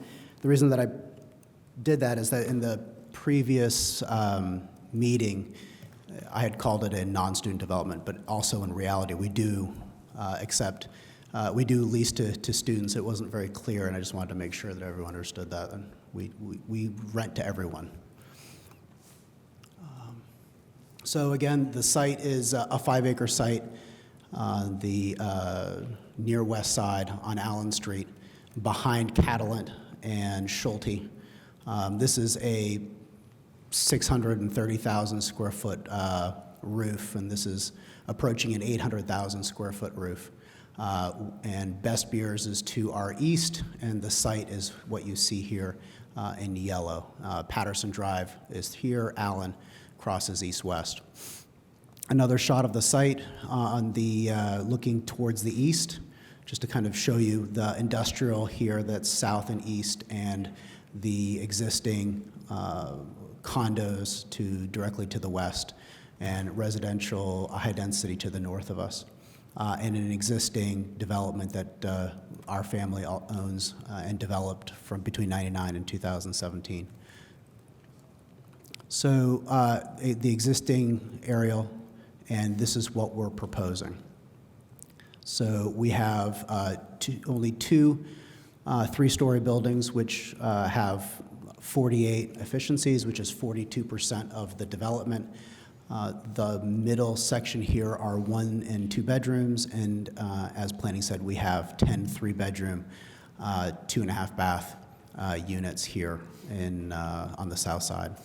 A little maintenance shed, a leasing office here. The leasing office is a net zero building, which means that it'll create all of its own power through photovoltaic that I'll show you here as we go to the model, the 3D model. I'll zoom in and out for you. Again, we are building a transit stop, not on our land. It is adjacent to us, but we agreed with the property owner, John Jacobs, to build a brand new bus shelter that obviously we will both use. He'll maintain it because it's on his site, but we will build it for him. It's a bus stop with a rain garden on the back. It takes all of the rainwater and gutters it to a garden, which will be on the back side of it. Another shot of it. This is a building that is actually under construction right now and will be finished for next year. This is a shot of our bicycle parking, the garage, the garbage and recycling, and then our maintenance shop here on the back. The maintenance shop will have a green roof, like the one that we just built. This one will be just under 1,000 square feet, so it'll have right at about 1,000 square feet of a green roof. We did get connectivity on the southeast corner of the development through Best Beers. Best Beers is going to give us an easement to cross their property and connect to the city sidewalk, which will directly lead to Catalent. One of our target markets, actually our main target market, to be honest with you, of who's going to live here are the people that are working in Catalent. Catalent is adding 200 jobs within the next 24 months. They're approaching 1,000 employees, and we would love to help provide housing for them, which is right next door, so they'd be able to walk directly to work. We have current residents right now that live in the existing development just next to us, and they actually have to hop in their car and drive what is the equivalent of what would be 300 feet as the crow flies, but is a quarter mile around to get to go to work, which is a bit asinine. So again, this is a shot that shows what's existing here, and this is the city sidewalk that we're going to be connecting to Catalent right here. Another shot of the garden area. Again, this will be a community garden that the new development and also the existing development will be utilizing. There's 16 large garden plots which will be subdivided in half to 32 garden plots. So they're 20 by 10, and the garden plots will end up being 10 by 10. And any excess vegetables or fruit or really anything that is excess will be donated. Then we'll suggest to the residents that they donate it to Mother's Hubbard Cupboard, which is across the street directly north of this development. This will also be serviced with 3 underground tanks, and will water using rainwater and a pump system. We'll be watering the garden with that. A shot from the leasing office to the development. And again, this is our efficiency buildings. We have 24 units in each building, 48 total.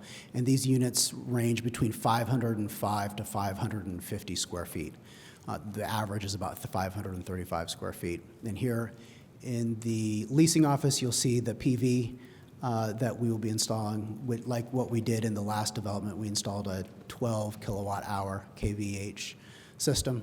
And this will, again, will generate all of the power needed for this leasing office. Another shot of the garden area.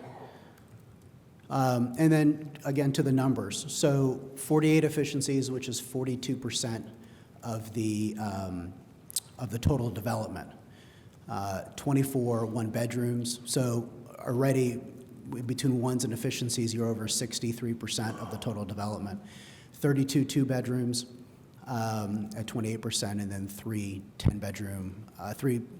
three-bedroom townhomes that are 9% of the development. And you can see there to the far right the averaged proposed rent, which is between $150 to $200 cheaper than market anywhere around us. And the reason we're able to do that is our family's owned this land since 1994. And so we paid for it a long time ago, and we're trying to sort of pass that on to that savings to the resident. We're also very cognizant of the fact that there was a trailer park there before. There were 36 trailers, and that is a form of low-income, affordable housing. And so we wanted to do a development that kept that in mind. You know, that we are replacing affordable housing with what we think is another affordable component. So 114 units. And 15% of the beds for the development will be workforce housing, as planning has already said. Sustainable, you know, where the rubber meets the road as far as what do we do that's sustainable, what's green. We are our own GC, and so we try and build as green and as efficient as possible. We do that by putting high efficiency heat pumps in each unit, Energy Star appliances, low flow plumbing fixtures. As an example, we do dual stage toilets. It's a gallon for one and 1.6 for two. And that cuts down significantly on the water. We just did a study at Park South, at the Hillside and Henderson development, and we were, I think, 35% lower per unit than what CBU had quoted us we would be. And it's because we really watch and buy fixtures that don't use as much water. We do very large windows for natural light, bringing it into the unit. Again, a green roof over the shop, a PV system, the community garden, this 4,500 underground rain barrel that we're proposing. A little orchard that will surround the garden. Resident composting, which we do already at our current development at Park South, and recycling collection we do as a company. Every development that we have, and also the houses that we have, we offer recycling. So every unit that we own has the ability to recycle, and we encourage it.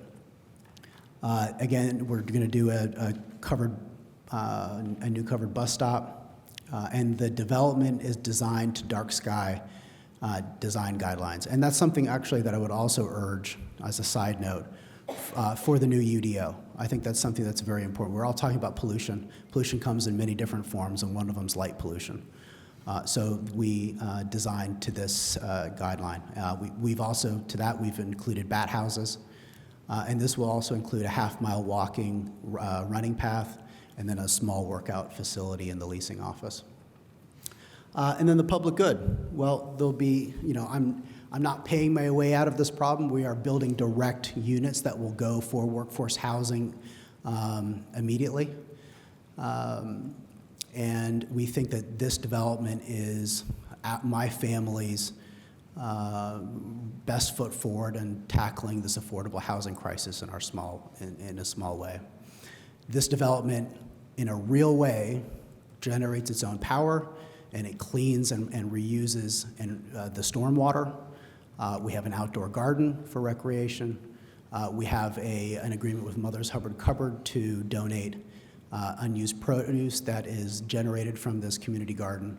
And we rent to what we call the real Bloomington, which is everyone else generally, but then undergrads. We do rent to undergrads, but that's not our target market. It's not our target market, not just for this development, but as a company as a whole.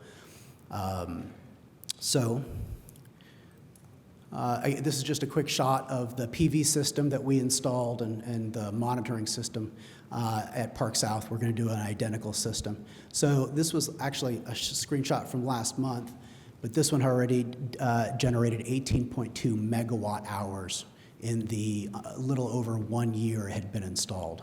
So and had displaced 28,000 pounds of CO2, which is really cool. Again, dark sky, what is that in real terms? This is the Graduate Hotel, which was built very recently. And you can see that there's a lot of uplighting that goes up into the sky, as opposed to the development we just finished at Hillside and Henderson, where there's a clear line all the way the development at the first floor downwards. There's no uplighting, there's no light that's being generated directly up. As an example, this is my shop behind the development, and this is another shot of the courtyard. Again, lighting that just goes straight down. And what do the units going to look inside? I've had some comments that efficiencies can't look cute, and I disagree. This is a unit that we built at Park South that is 530 square feet, has its own bedroom, super cute. This is a unit that is a true efficiency with a sleeping area, and you have a small kitchen, but it has everything that you need, and we're very, very, very proud of them. And then who are we? We're a local company. We use local subs. We've been here since 1992. We're on our second generation already. 95% of my suppliers are local. 100% of my contractors are local. And I'm not local like within the state. I'm like local within the Tri-County area. Most of them here in Monroe County. We have one that's in Lawrence, coming from Lawrence County, but they are here. Their employees are from here. The dollars that we spend are, stay here, as opposed to some others. And as a company, we are really committed to local, sustainable, ecologically, and responsible housing. So let me take you to the 3D quickly.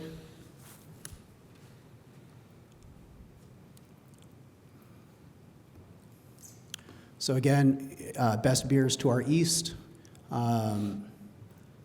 We have the existing development right here that was built. These two buildings were built 2017. We have some buildings that were built in '99, and then these two buildings were built in 2016. There are 47 units, and we have 60 beds and 69 cars. So you'll see, unfortunately, our overflow, because we can't park on Allen, and we are landlocked completely. We have cars that are parked up and down our private drive, which isn't the greatest, but we have to park people. So, and so we have a parking area that actually runs through We've tried to do internal connectivity within the development because we only have one access here on Allen, as was stated before. And then the bus stop that we're building is here on the corner. As you probably know, there's no sidewalk on the south side of Allen. I believe there's one coming at some point, but as of now, there isn't a sidewalk on this portion of Allen Street. So my residents right now have to come and hang a left and go to this bus stop instead of the bus stop right directly in front of Mother's Hubbard Cupboard.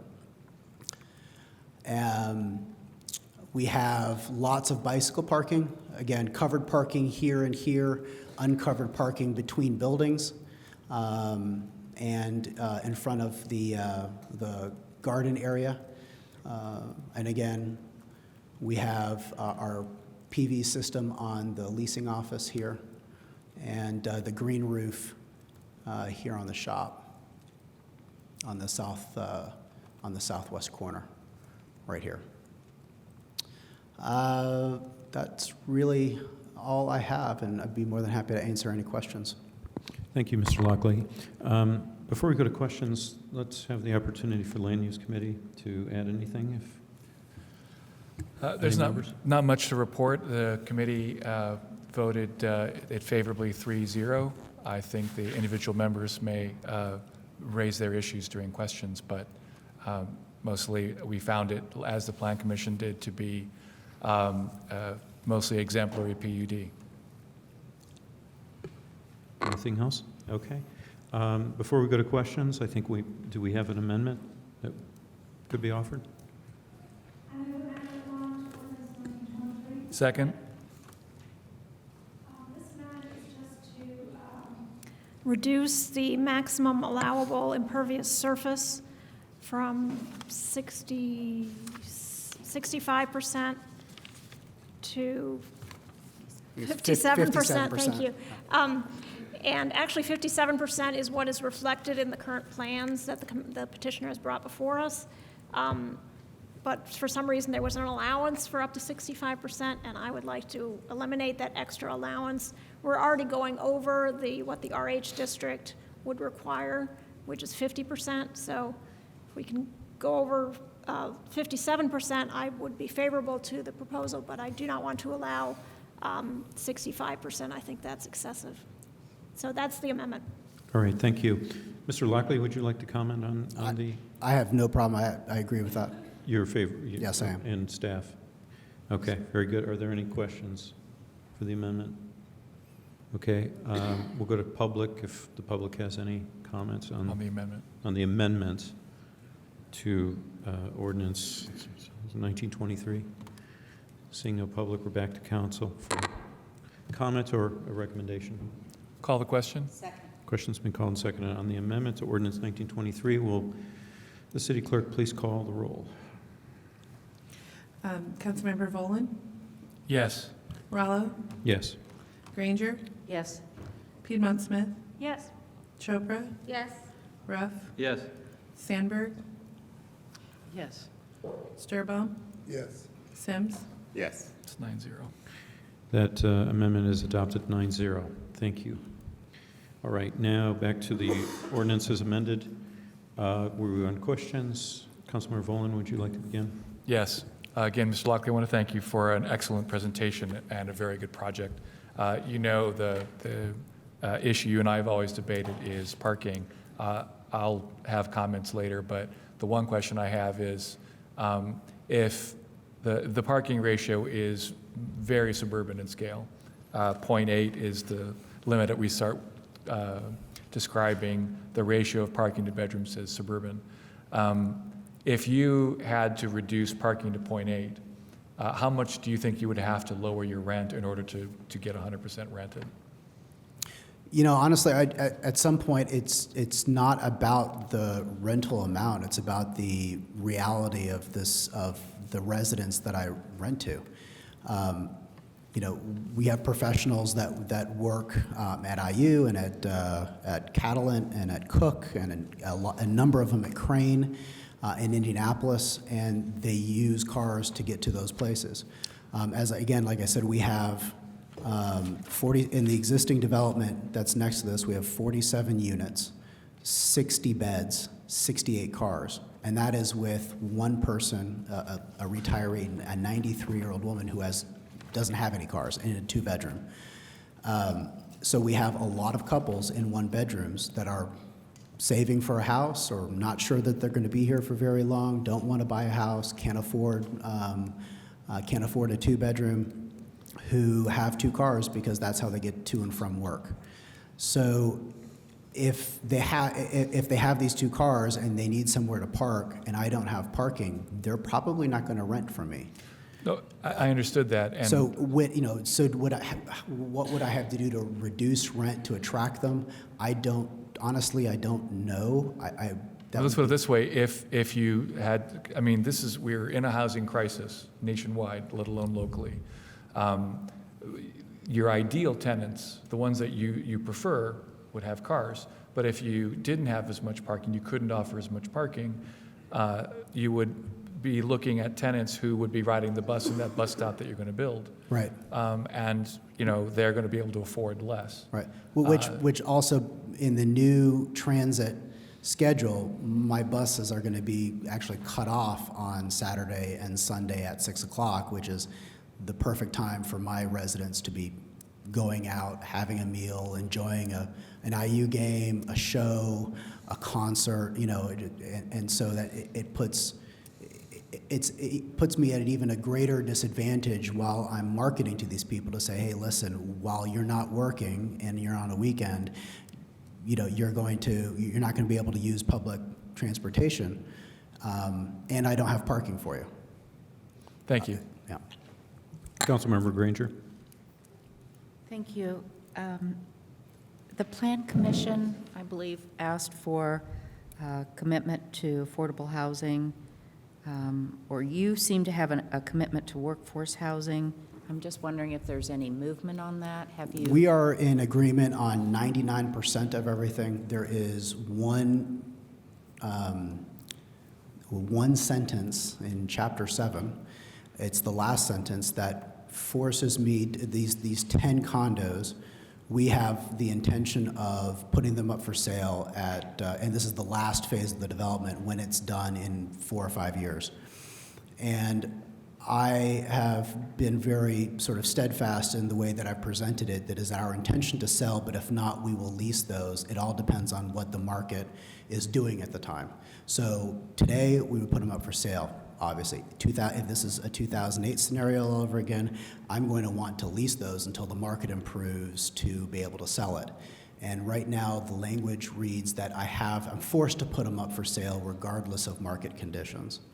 So that is the only thing that we are sort of going back and forth on. And besides that, I agree on everything else. It's agreed to. I've stated it very publicly that there's going to be a workforce housing component. We've agreed on the number of beds. We've agreed to how it's going to be treated, the percentage of AMI for these units. That's all been agreed to. It's just that single line. So, but you're not providing affordable housing, just workforce housing? I'm providing workforce housing, that's correct. Okay, thank you. Further questions from council? I had one. The garden space, they're adjacent to those particular residences. Are they meant for those, or could they be for anyone? They're for anyone that leases from us in those, in not just the new development, but the one that's adjacent to it. I see. And if they're not in use, my staff will till them and turn them into annual flower beds, so that they're not, just eyesores. Okay. We're going to turn it into a positive regardless, but we're really going to encourage people to use them because, to be able to grow your own food in an urban area, that's really cool. And again, my market, they're out of school, they're working. To be outside is incredibly healthy. To be able to, to have a garden, that is, there aren't very many multifamily developments that give you that opportunity. And so we're really going to push that and encourage. There's no fee. There's a tool. If you. I was going to ask about that. So you have a facility for. Yeah, we have a facility storage. there, a tool shed that will be accessed for the residents right here with a punch code key, and they can leave their tools there. We also have a pergola. Actually, the newest design, now the pergola is about twice the size to be able to have people hang out, read a book if it's nice. There'll be seating underneath there to kind of hang out and be in the garden space. We really want to be able to, it's an urban development, but we want people to be able to kind of go outside and enjoy it. And again, there's also a half-mile walking trail around the development. You can kind of see it here, and it wraps around right here. It also comes up and connects. The model doesn't show. It connects around, and it's exactly a half mile for one revolution. And we're just going to encourage people to come outside and use the space. Are they raised beds? Yes, they're raised beds. And my other question was about the storage, water storage? Yes. That's from roof runoff. It's not That's from correct. pavement runoff. No. It's from roof runoff. We did the same thing at Park South. So the two buildings that are actually on the street fill 3,000 gallons, and we have a 4,500 gallon system here. And the runoff from these three buildings will dump into that, and then when those fill, it will go into the detention pond. Wonderful. Okay, if there's no further questions, we'll go to the public on ordinance 1927 as amended. If there's any public comment? Oh, I'm sorry, is it 1923? Pardon me. Seeing none, we're back to council for any other follow-up questions or comment. Any questions? Seeing none and comments, Councilmember Serbo. Yeah, I said this at the Land Use Committee. I was trying really hard to find something not to like about this. Very good project. Thank you. Councilmember Granger. Thank you. I believe that the petitioner is very committed to making something work, and I think this will work. There's a lot that I like about it. The gardening, I think that's really cool. The dark sky design, I really, really appreciate that. There is too much light going up, and I really like that. I'm discouraged that there's not affordable housing. I'm pretty sure that what was there or what is there, I believe they've all moved out, that was affordable. Workforce housing is needed, but affordable housing is needed as well. But that's not going to stop me from approving this. Thank you. Thank you. Councilmember Sims. Thank you.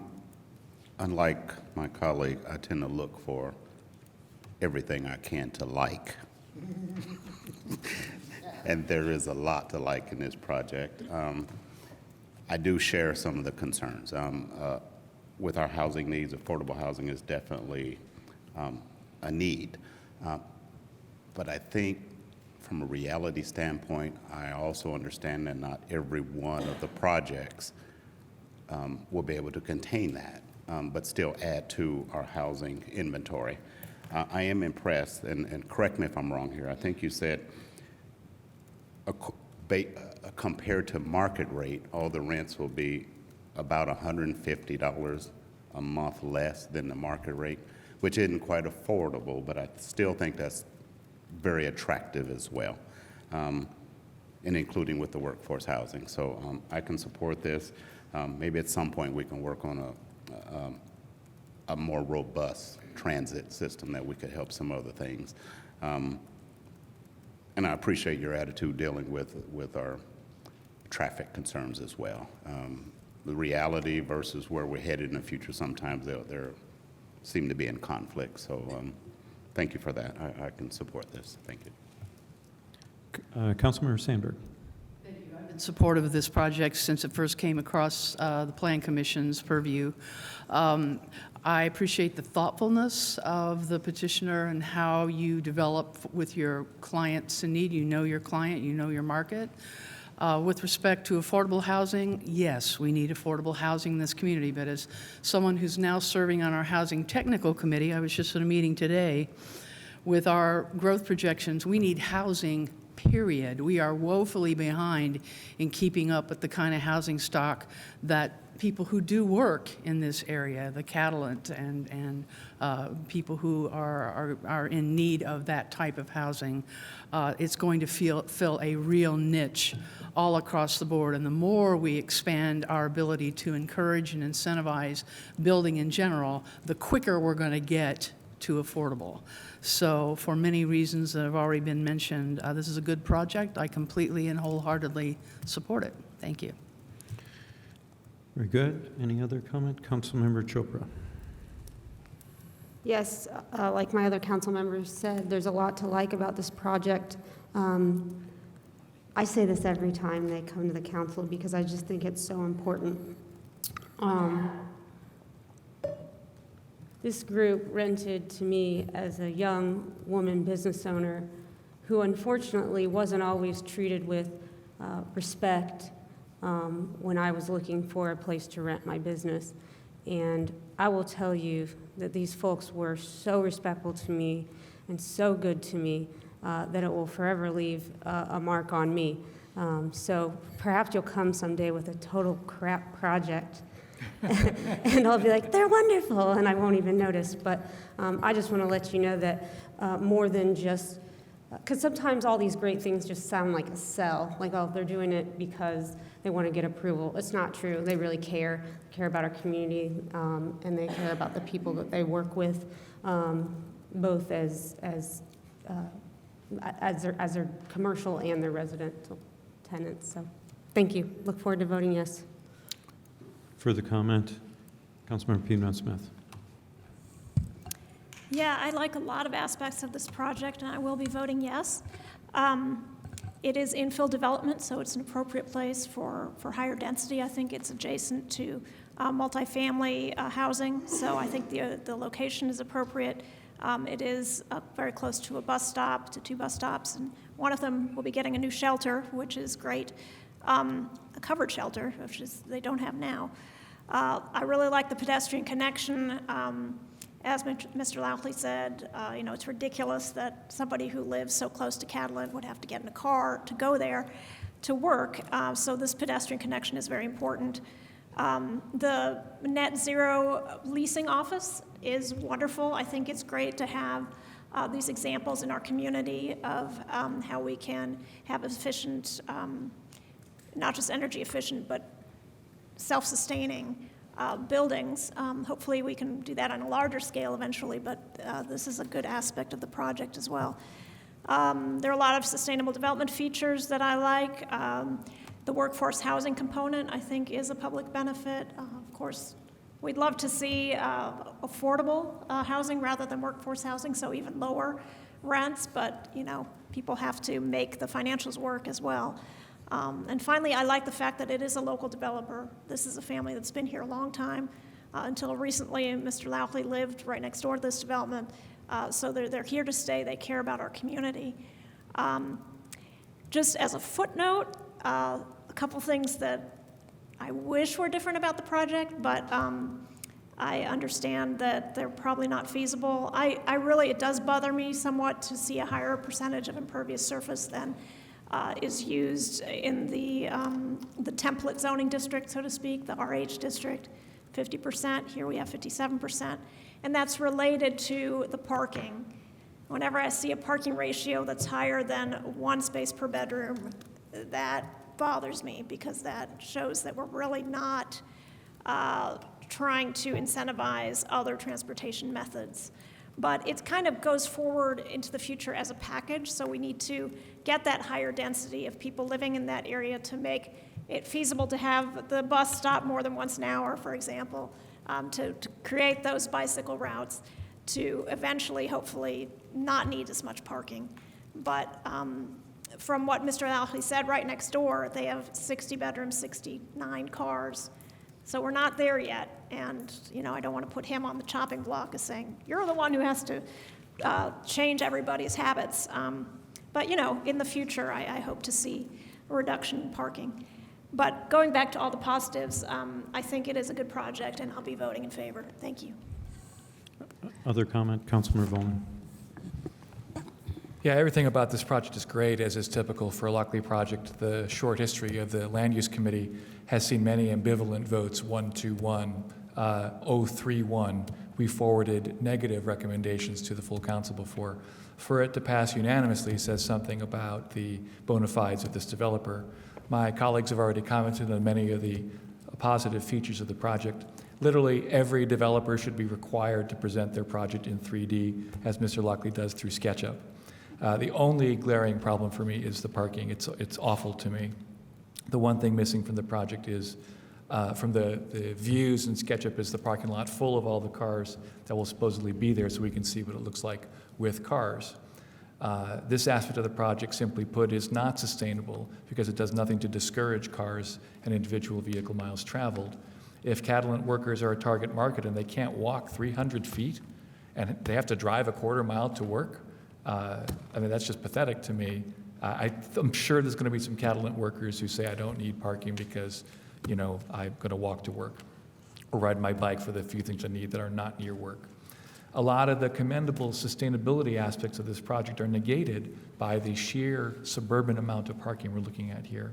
If it weren't for the nationwide need for housing, I would say no. I would gladly have approved more units or more garden space in exchange for fewer parking spaces in this project. And now you know why I've been pushing for parking maximums and why ideally I'd like to have a law that requires all landlords to unbundle parking from their rent so that some apartment dwellers can choose not to pay for parking they don't need and to make less parking in a project like this more competitive with projects that have way too much parking and are contributing to sprawl. The other problem with this project, a minor problem, is connectivity, but there's reasons why they couldn't make it. I mean, this is an infill project, but it's basically a giant cul-de-sac. They couldn't get permission from Best Beers to put a road through to the east, and there's a grade change to the south that made it prohibitive to put a road that way, even if they could have gotten permission from the big parking lot and the giant building to the south. So it's a real shame because this is the kind of place that would have done so much better with just a couple of small road connections that would have allowed for greater traffic flow and maybe a different layout of the buildings that would have more resembled real streets. Instead, they're going to be giant parking lots with a drive lane and perpendicular parking on both sides. But again, as much as I object to those things, there's so many good things to this project, not the least of which is the developer and the quality of their work, that I am happy to join my colleagues in voting for it. It's a rare yes vote from the Land Use Committee and an enthusiastic yes vote from the Council. Thank you and good luck.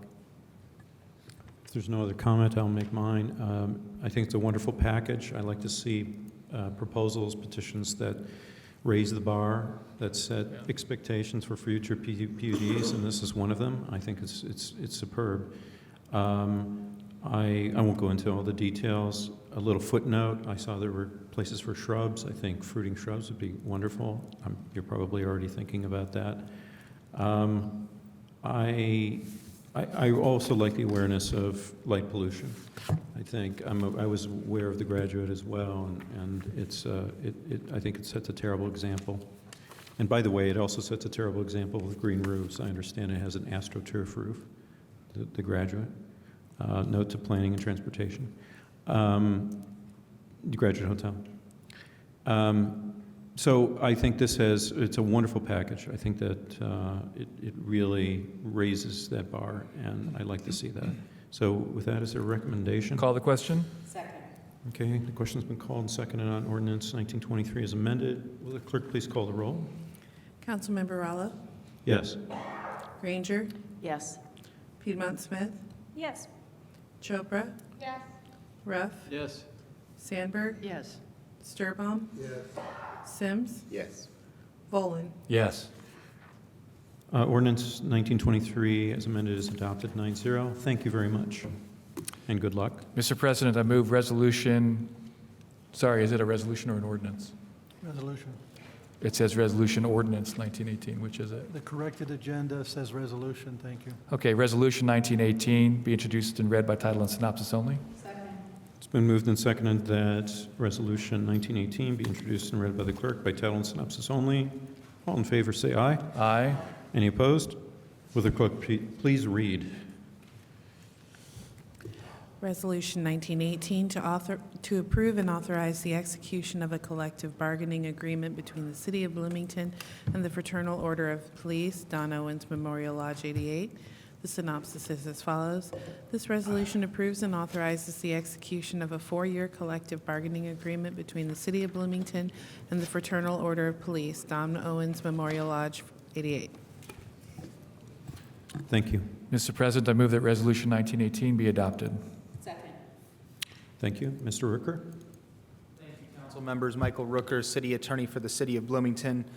For more than a year and a half, the city and the Fraternal Order of Police have been negotiating a new collective bargaining agreement. This past November, the parties arrived at terms, and the membership of the FOP voted in favor of a contract, which we are very excited about. The contract represents a 4-year settlement of terms covering calendar years 2019, 2020, 2021, and 2022. There are a number of changes to the contract. I'll highlight those briefly. We'll start with the monetary changes. First off, the contract over the 4 years that it will be in place is estimated to have a total price tag of $1,456,000 by the city administration. The most important part of that those financial increases are, of course, the percentage salary increases that are in the contract.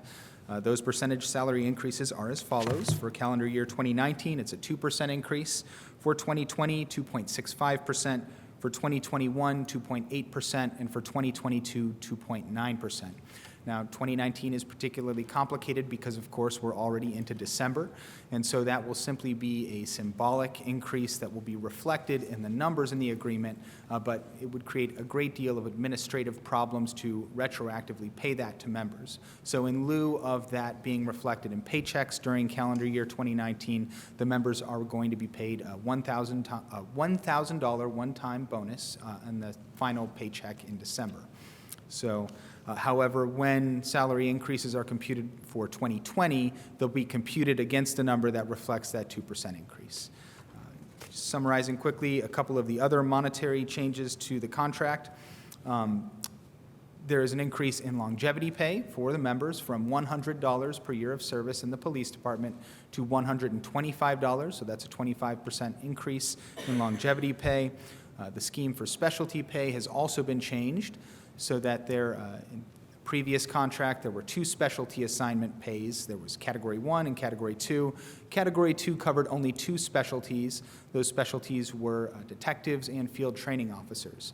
The membership pointed out that they thought we could be a bit more nuanced than that, and we agreed. So we've added a middle category of specialty pay, Category 2, which is paid $1,000 per year for CERT team officers, dive team members, and hostage negotiators. There's one additional important monetary change to the contract, and that's to shift differential pay. In order to incentivize members with experience in the union to select afternoon shift or second shift, shift differential pay for second shift for those senior police officers who bid for and are successfully assigned afternoon shift is going to be $50 per week as opposed to $16 per week. And that sort of leads into the most important non-monetary change to the contract, which is to shift bids or shift transfers. So one of the, I think it's probably easiest to begin by discussing what the previous contract looked like. In the police department, there are 3 shifts. There's morning shift or first shift, afternoon shift or second shift, and night shift or third shift. Officers are assigned their individual shifts under the previous contract based exclusively on seniority. So they would bid for shifts in December of each year, and then the most senior officers would be given their first preference, and the least senior officers would be given whatever was left over. This resulted in a situation where, for the most part, the most senior officers ended up on first shift, which was the least busiest shift, and the least senior officers ended up, for the most part, on second shift, which is the busiest shift. In order to diversify the shifts in terms of experience levels, the administration very much wanted to alter the shift bid system, and we very much appreciate the FOP working with us to identify some creative solutions to this problem. So the new contract uses 2 mechanisms to try to address the issue of a lack of diversity of experience across shifts. The first one is that we are slowly phasing out shift bids. Every member of the department who's hired after January 1st, 2020 will not be given a shift bid, but will be instead able to submit a shift preference. And while, of course, the administration at BPD will try to honor those shift preferences, they're not obligated to do so if that creates a situation that's concerning in terms of experience levels. And the second mechanism that's used to address the shift bid issue in the new contract is that the number of biddable spots on each shift has been reduced by 25%. It's a little bit complicated to explain logistically. In the simplest terms, the way I would explain it is that at the beginning of December of each year, the BPD administration will set their anticipated shift levels, or excuse me, staffing levels for each shift. So for example, perhaps 18 officers on first shift, 24 on second, and 20 on third shift. Then based on that total staffing level, the number of biddable spots would be reduced by 25%, so that those last officers, we can get some of the younger officers together with some of the more senior officers perhaps on first shift, if that makes sense. There are a couple of other non-monetary changes to the contract. Mostly that's just cleanup language. The time off for union business has been increased from 125 hours per year to 150 hours per year. There's some cleanup to the terms of probationary officer leave. Detective on-call hours were clarified, and also some terms related to sick note submissions. Those are relatively minor changes. I'm happy to address them if you have questions about them. Of course, I should say we're very excited to be at the end of this process. It was a very long process. I do believe both sides bargained in good faith, and so I'm very happy to be at the end of it. I think we all are. We'd strongly encourage the council to approve Resolution 1918, and of course, I believe the FOP is here as well if you have questions for them. Thank you, Mr. Rooker. If a representative from the Fraternal Order of Police would like to speak, you're welcome to.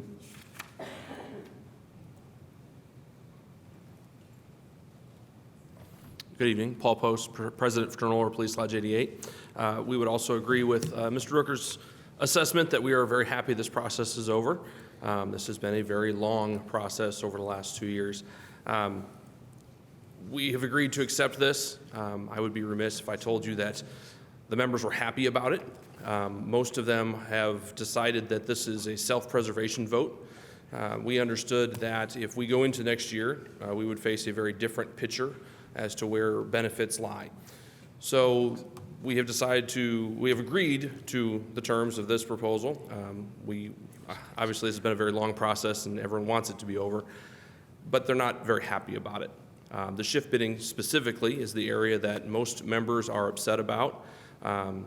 It's shift work. Police work is like anything, and it's a seniority-based system. It's been like that for years. It's been that way all over the country. And we're going to see what happens over the next 3 years, the rest of this contract, to see how that works out.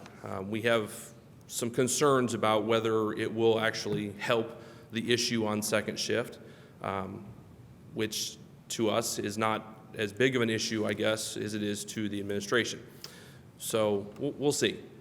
We're happy that it's over. We're glad that we've reached this point, and the membership did vote very positively to accept this proposal.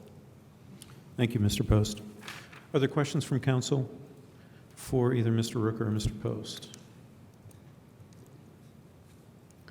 Okay, seeing none, we'll go to the public. If the public would like to comment on Resolution 1918. Seeing no public comment, we're back to council for final comment. Councilmember Sandberg. I'm grateful that this long process has finally come to a resolution. It's been difficult for all involved in the good faith effort. We were involved to a certain extent, which was a bit unusual.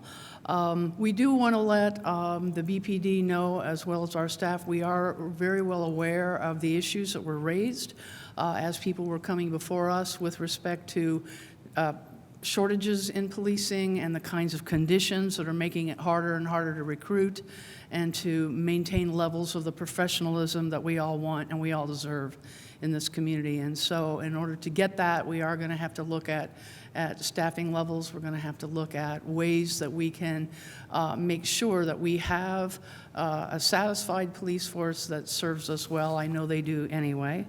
but with respect to many of the shortcomings that we've all now been educated about and are aware of, that will give us some food for thought in the next budgets and the next contract years. But thanks to all for all the blood, sweat, and tears, and we're grateful that you've come to a resolution. Happy to support it. Councilmember Volin. I simply want to say Councilmember Sandberg speaks for me. Thank you. Anyone else? Is there a recommendation? Call the question. Question's been called and seconded on Resolution 1918. Will the clerk please call the roll? Councilmember Piedmont Smith, Yes. Chopra, Yes. Ruff, Yes. Sandberg, Yes. Sturbaum, Yes. Sims, Yes.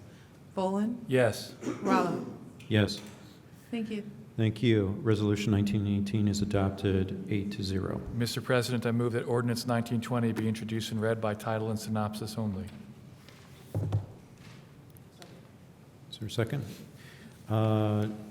It has been moved and seconded that ordinance 1920 be introduced and read by the clerk by title and synopsis only. All in favor say aye. Aye. Any opposed? Will the clerk please read? Ordinance 1920, an ordinance fixing the salaries of officers of the police and fire departments for the city of Bloomington, Indiana for the year 2020. The synopsis is as follows. This ordinance sets the maximum salary rates for all sworn fire and police personnel for the year 2020 in accordance with council-approved collective bargaining agreements. Thank you. Mr. President, I move that ordinance 1920 be adopted. Thank you. Ms. Shaw?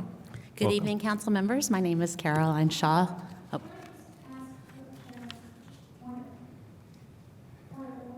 Please. Do we need to take this off the table Yes. you do. rather than Mr. moving Chair, it? I move to amend my motion to take ordinance 1920 off the table rather than to reintroduce it, even though it's already been read. Need a second. Second. This is an amendment by substitution. Is there a need to explain? Well, you're taking the ordinance off the table, that's the first motion. And Let's then just do there'll that be motion. a motion, if you care to follow the request of the administration to amend by substitution. Okay. Is there limited debate? We need on the to, motion? we need a voice vote to accept the motion to amend, to amend the motion to take off the table. Okay. Any discussion? We need a voice vote. All in favor? Aye? Any opposed? Okay. Okay. Why not do the presentation and then amend by substitution? Very good. Ms. Shaw?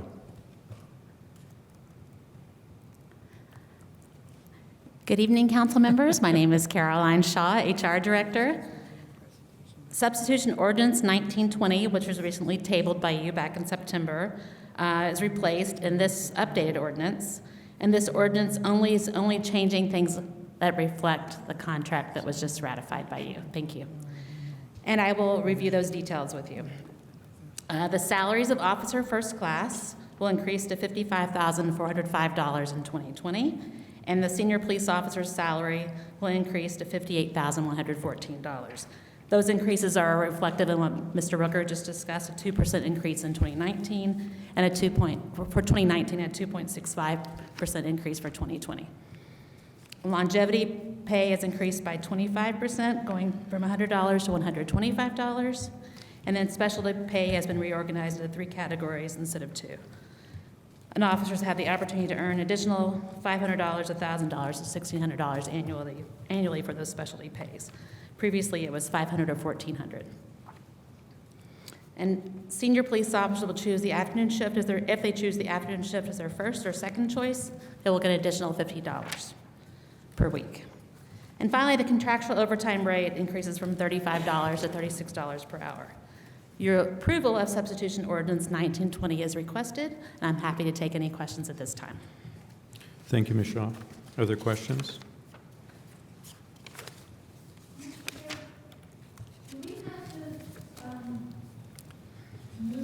Yes. Amendment by substitution?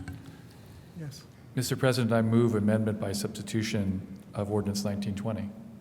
Second. Voice vote?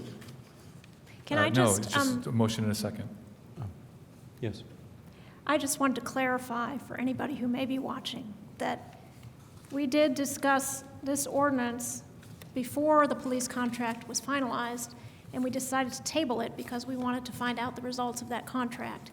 And so now we've had to take it off the table, not physically, but figuratively. And then we are replacing the previous language, which didn't have the new salaries and the new parts of the contract in it, with a new language. So that's the amendment by substitution. We're just substituting in a new ordinance that has the new salaries and the other changes that were mentioned when we just discussed the police contract earlier. So I just wanted to explain that. Sorry, it's kind of convoluted. Mr. President, point of order. Yes.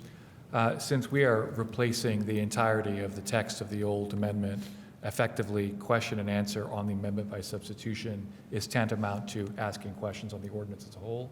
So, once we adopt the amendment by substitution, there will be unlikely, we can just vote on it.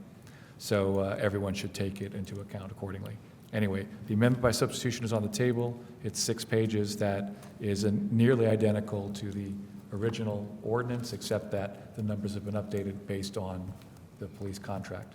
Thank you. Exactly. Thank you. I believe we're at questions? No. Yeah, we're at questions on the amendment by substitution. Okay. Are there questions? Okay. Seeing none, we'll go to the public.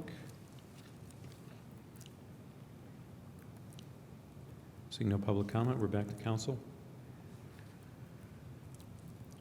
Call the question.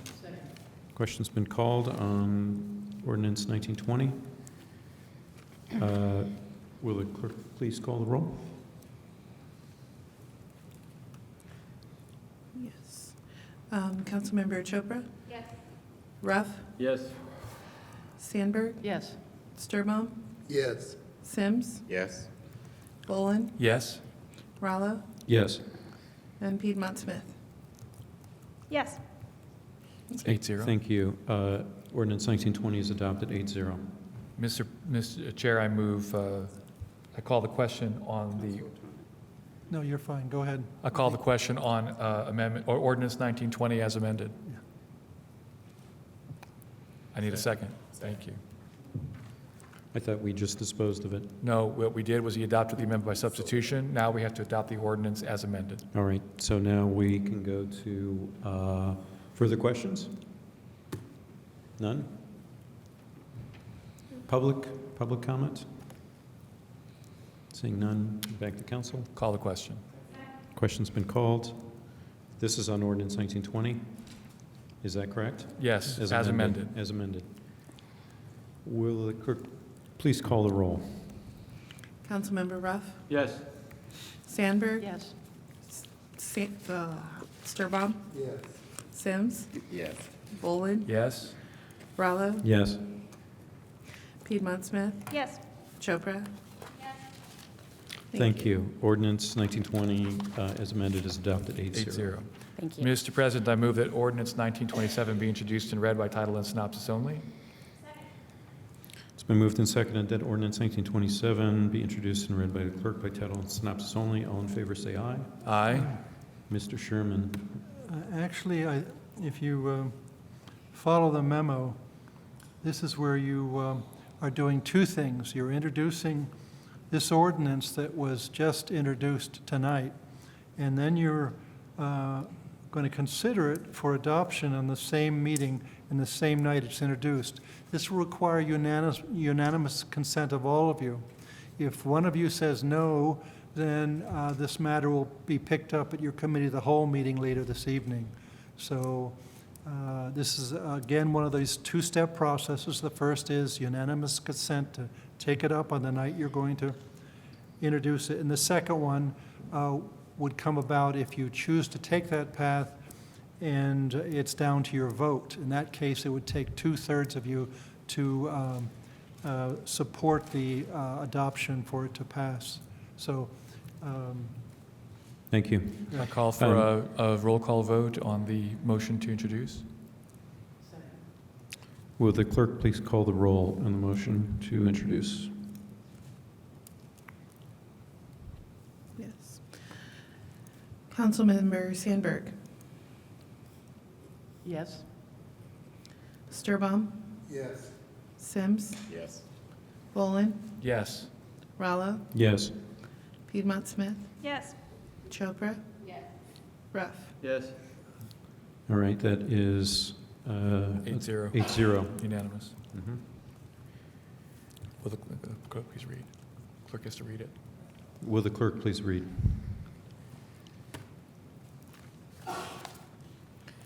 Ordinance 1927, amending Ordinance 1817, which fixed the salaries of officers of the police and fire departments for 2019, regarding providing a one-time $1,000 bonus for officers first class and senior police officers, and adding a fire logistics officer.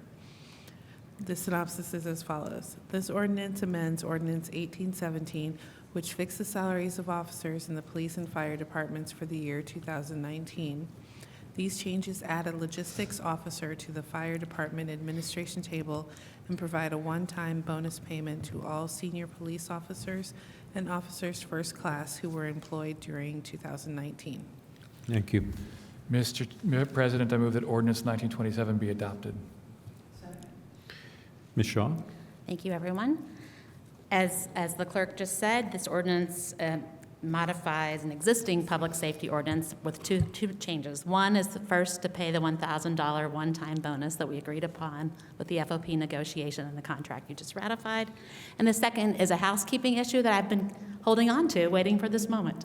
This is moving the logistics officer over to the public safety ordinance for this current year. I did that, if you recall, in 2020 during the budget hearings, and I've been waiting, as I said, just to do that, to make it more efficient. So I thank you for your time, and I'm happy to answer any questions at this time. Thank you. Are there questions for Ms. Shaw? Yeah. Councilmember Volin? So I get the appeal of a $1,000 bonus as opposed to trying to go back and figure out payroll and arrears, but doesn't this shortchange somebody? Can't the bonuses be slightly staggered to reflect the different salaries of different types of officers? Given the length and time of those negotiations and the ability to get this done, it basically was an average of what a 2% would be. So rather than bifurcate between the two classes of officers, we went with the flat amount. And they were okay with that? Yes. Okay. Well, and the other side of that was they essentially get the impact of the 2% in the 2020 salary. So when we calculate from 2019 to 2020, they'll go from 18 to 19 to 20. So they'll get that put into their 2020 base. So that helped us. So you're saying that in addition to the 2% they're getting for 2020, they're also getting They'll get the impact of what that would have been on their salary. So to your question of does that impact the different classes? Yeah. So they'll essentially make that up in 2020. All right. Thank you. Further questions? Councilmember Piedmont Smith? Yeah, does this apply to all employees that are covered under the FOP contract? Senior officers and first-class officers. So there are some officers that will not get this It bonus? does not cover probationary officers. Oh, that's It's the only those who are ones. covered in this contract, which are the senior first class and officer first class. Oh, okay, so those are the only ones Yes. that are covered by the FOP Yes. contract, so, okay, makes sense, thank you. Mr. Post? Sure. Thank you. The probationary officers are not covered, so they would not be included in that. The sergeants and above are also not included in that per the city ordinance. So that's why when we list just officer first class and senior police officer ranks, it is just those employees, not all the sworn employees of the police department. So the sergeants and detectives are not part of the FOP contract, is that right? Sergeants and above, so sergeants, lieutenants, captains, deputy chief, and chief Oh, okay. are not Detective included. is below, or Correct. could be below, okay. Correct. Detectives are essentially the same as, say, a senior police officer. Okay. Thank you for explaining to a layperson. Any other questions? Councilmember Volin? Could Ms. Shaw or Chief Moore explain to us, just remind us again of why the fire logistics officer is so important or beneficial that you were so enthusiastic about bringing that officer back? I guess the chief is going to do it.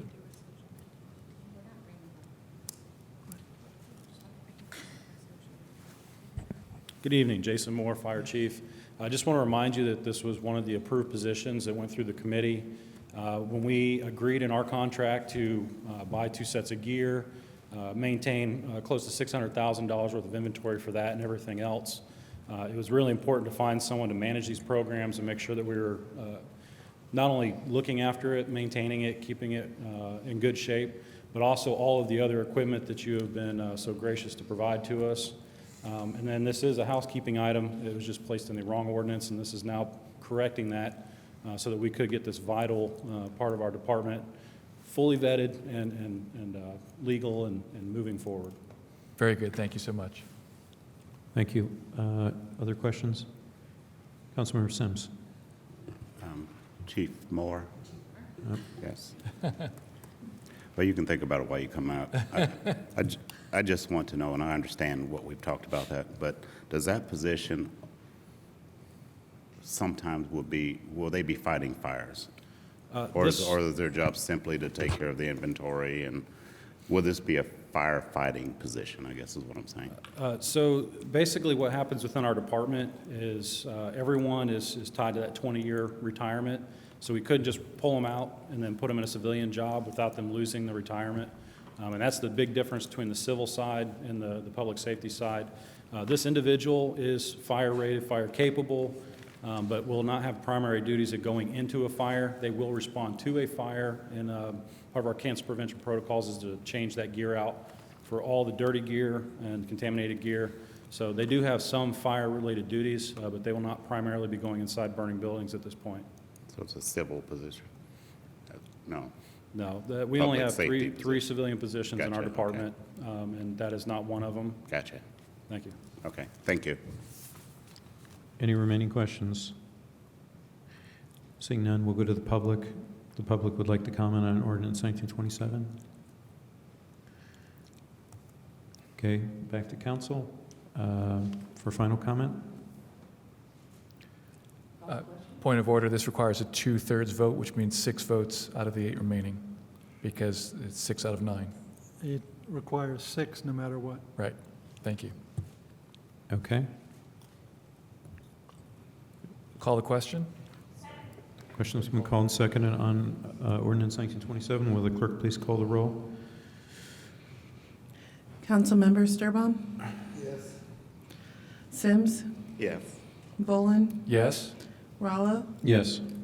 Piedmont Smith? Yes. Chopra? Yes. Ruff? Yes. Sandberg? Yes. Thank you.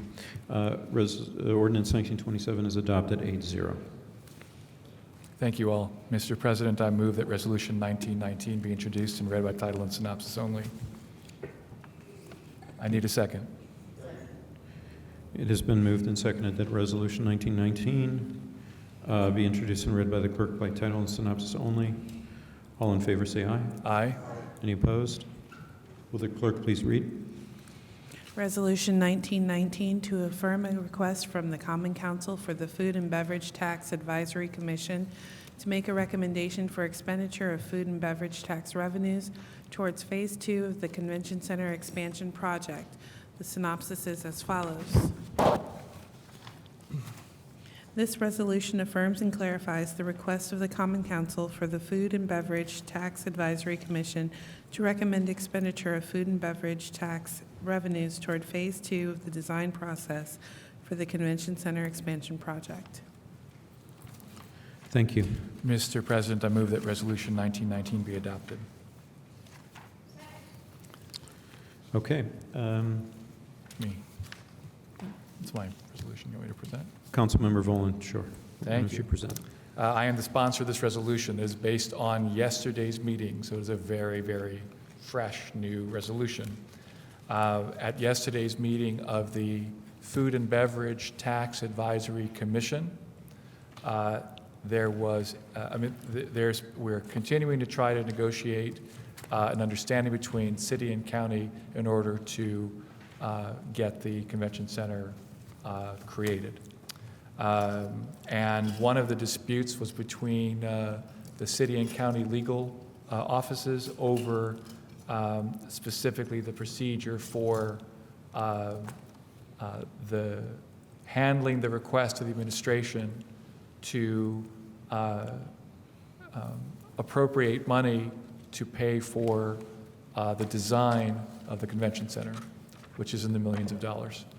And the dispute was that the council passed a blanket resolution giving permission to the city administration to put items on the Tax Advisory Commission's agenda. The county legal responded by saying that according to their reading of state law, the city council first has to specifically ask for each amount every time it asks, and not just give a blanket permission. So in order to resolve the dispute, it's very easily resolved.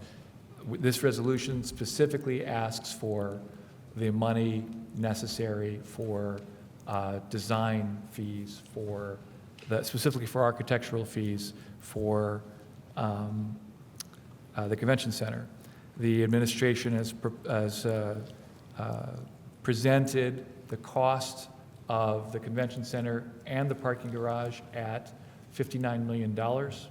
Statute says that 5 to 10% of that can be used for design fees, architectural fees. So this resolution specifies that amount. It also specifies and it affirms a recommendation that we made initially of $350,000, which was for phase one of the convention center project, which is to say the site planning. This is not the same thing as architectural design, which is all the details of the buildings. Now, I have to admit that I'm unclear as to whether that $350,000 should be coming out of the 5.9 or whether it is truly a separate fee. The $350,000 was used by the architects Convergence and Schmidt for a number of other necessary actions. I think that city administration can speak to it. But that is, I think, a minor issue. And we can adjust it if necessary. Also, this resolution is simply the first step in a three-step process. First, we ask the commission to make a recommendation through this resolution. Then the commission makes a recommendation to this council. And finally, we can bring forward the appropriation ordinance. That ordinance was the one that we postponed tonight to next week's meeting precisely because of this problem. I want to encourage everyone to talk about the appropriation ordinance, but this is the vehicle through which to do it. At any rate, regardless of that particular portion of it, this is necessary for everyone to feel comfortable going ahead to the next step, which is actually determining how we're going to pay for phase two. And of course, there is the ongoing dispute that we're trying to resolve, that we're getting close to resolving over what will be the nature of the governing body that will oversee the future convention center. And again, I want to encourage my colleagues to ask questions to that end tonight. We have here members of the county council, the county commission, and the city administration. So if there's any clarifying questions that they can answer, I'm sure they'll be happy to. I'll do my best to answer on their behalf in the interest of time. But that is the nature of this resolution. It's basically a technical resolution, but it also allows us to have the discussion that the commission postponed the question a week for. They're going to be meeting at a special session of the Tax Advisory Commission at 9 a.m. next Tuesday. The county council has one or two, I think, meetings scheduled immediately after that, either that day or the day after. And then, of course, we are also meeting in regular session on the 11th to resume the conversation over the appropriation ordinance, but only after we've resolved those issues. I am hopeful that we will, in fact, resolve the governance issue of the convention center between now and early next week. With that, I am happy to answer questions from my colleagues. Okay, before we do that, and I would encourage my colleagues to specify to whom you are directing your question to, whether it's county officials, whether it's administration representatives, Councilmember Volin. But before we go there, Mr. Underwood, could you clarify the expenditure for the $350,000 that was unclear to the sponsor of the resolution? Yes, Jeff Underwood, City Controller.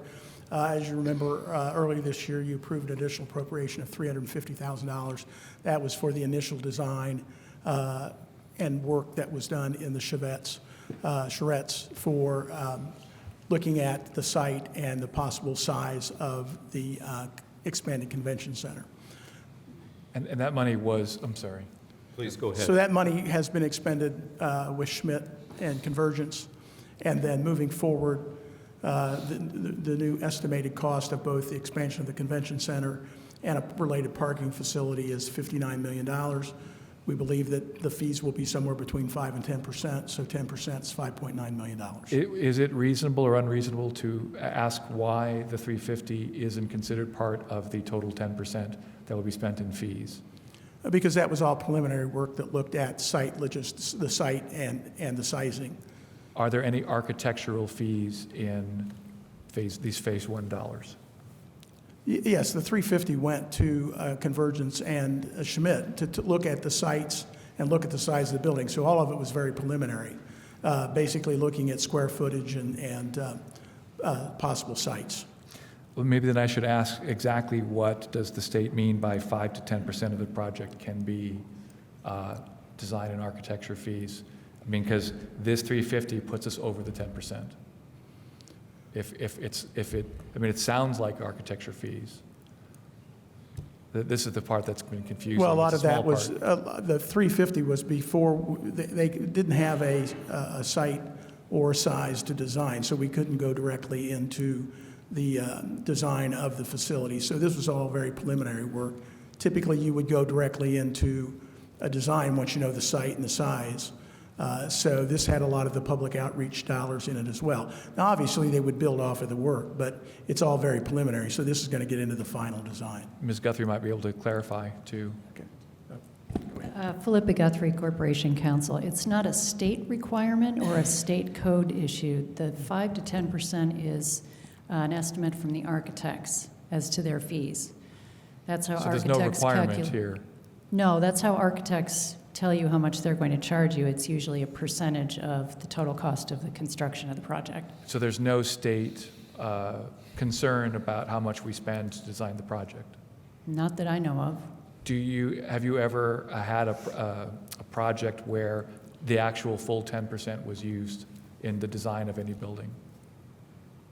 Has the city ever spent that much? Or can we comfortably say that even with the $350 we've already spent, we're unlikely to spend the entire $5.9 million? I'm comfortable that the 10% would be the maximum amount. I've seen fees higher than that due to the nature of the building, upwards to 12, but I believe that we'll be somewhere in the 8 to 10% range. Okay, well, I mean, what I'm asking is it safe to assume, for the sake of everyone who's concerned about that price, that we can keep the total cost, including the $350, below at $5.9 million or below?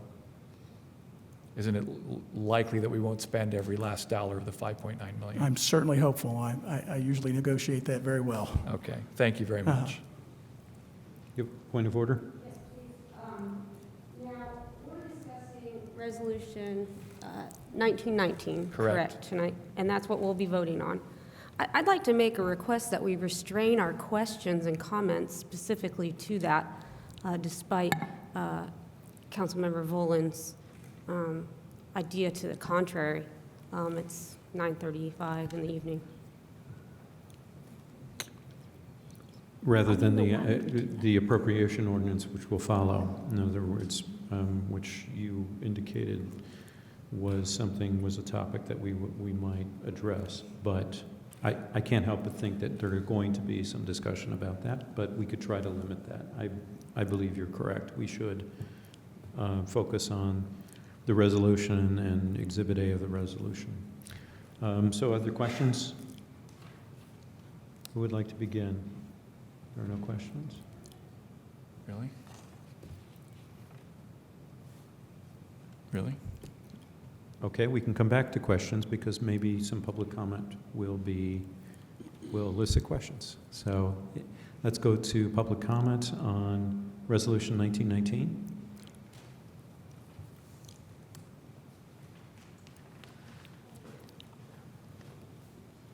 Hello. How is everyone today? Thank you for inviting us to make comment. Julie Thomas with the Board of Commissioners.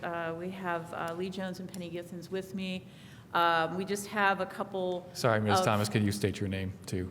Julie Thomas. Thank you so much. I thought I already did that, but okay. Anyway, no identity crisis here. So let me begin by saying that we want to be very clear that Monroe County is sincerely interested in working with the city of Bloomington. From one legislative body to another, please know that we appreciate the City Council's interest in the Convention Center expansion project.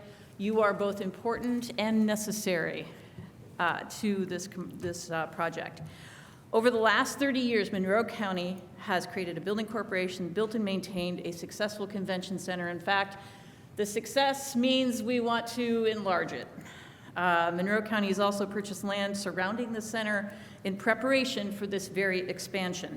In 2017, the Monroe County Council enacted a food and beverage tax in order to fund the project. These steps should assure you of the county's commitment to expanding the convention center.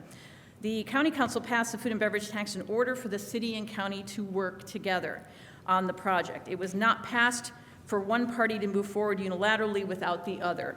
The project is intended to be, and really should be, collaborative. It will be a better project if we work together as true and equal partners. Good evening. I'm Penny Githens, also with the County Commission. Tonight, we respectfully ask that you not appropriate food and beverage tax dollars until there is a written agreement in place between the city and the county. That specifically addresses, I know, the appropriation ordinance 1909 that you intend to take up again next week.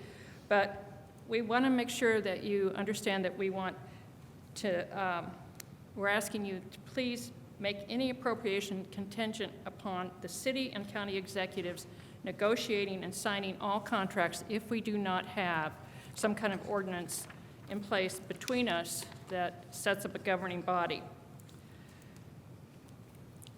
The only thing an appropriation, especially one without a contingency, will do is to allow the mayor to sign a new contract without Monroe County, and we strongly oppose the mayor moving forward without the county. The mayor's December 3rd letter to you and to Monroe County indicates that the mayor will move forward on a contract unilaterally without the county. The city's corporate counsel told our staff yesterday that the mayor will do just that.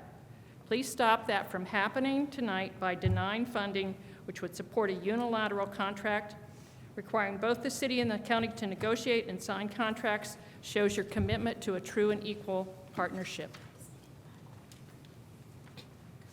Good evening, Lee Jones, County Commissioner. As you know, we are empowered under state law to create a capital improvement board, and we would like to do that next week by ordinance. We have introduced an ordinance, but we need your feedback and input on that before we can move forward. A CIB is a governmental entity and has tort claim immunity. A nonprofit does not have, nor can it buy, that immunity. Once the CIB is created, the CIB can and should enter into all contracts, including site plan, design, and take all necessary steps for the project as we define in an interlocal agreement. We look forward to working out these details and have already started outlining an interlocal to discuss with you. We and the County Council are convening this Friday at 3 p.m.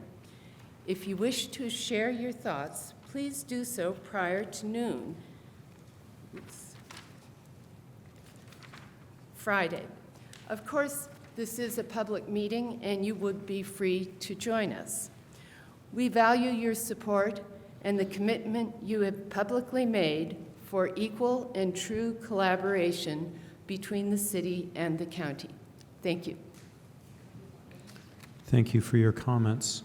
And you're available for questions now if we Right. have some. I just have a couple to finish Oh, off please, yes. our little section here. I'm sorry. We're handing out a couple of items. They were sent via email today, but we wanted to make sure you had them on paper. It is a copy of the memo we issued today, plus a copy of the proposed ordinance that we are considering again next Wednesday, just to get the ball rolling and get things moving.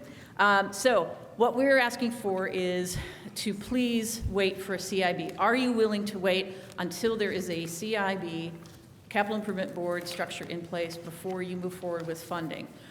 If not, are you willing to say publicly that you will ensure that if any funding happens before there is a CIB, any contracts with vendors, architects, et cetera, that would be something that would have to be, each contract would have to be agreed upon by both the city and the county before we acted. We would never think of doing anything without the city's input on this project. We would hope that we would get the same back.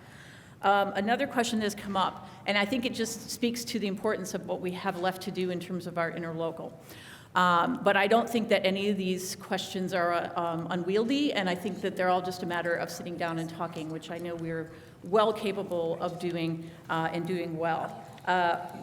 One of the questions that comes up is if 10% is 5.9 million, and it includes the parking garage, but at previous discussions we heard the parking garage was going to be a city-owned property. Should the food and beverage tax be used for that because it's design or because it is going to stay part of the CIB? Once the CIB is created, all these assets go into it.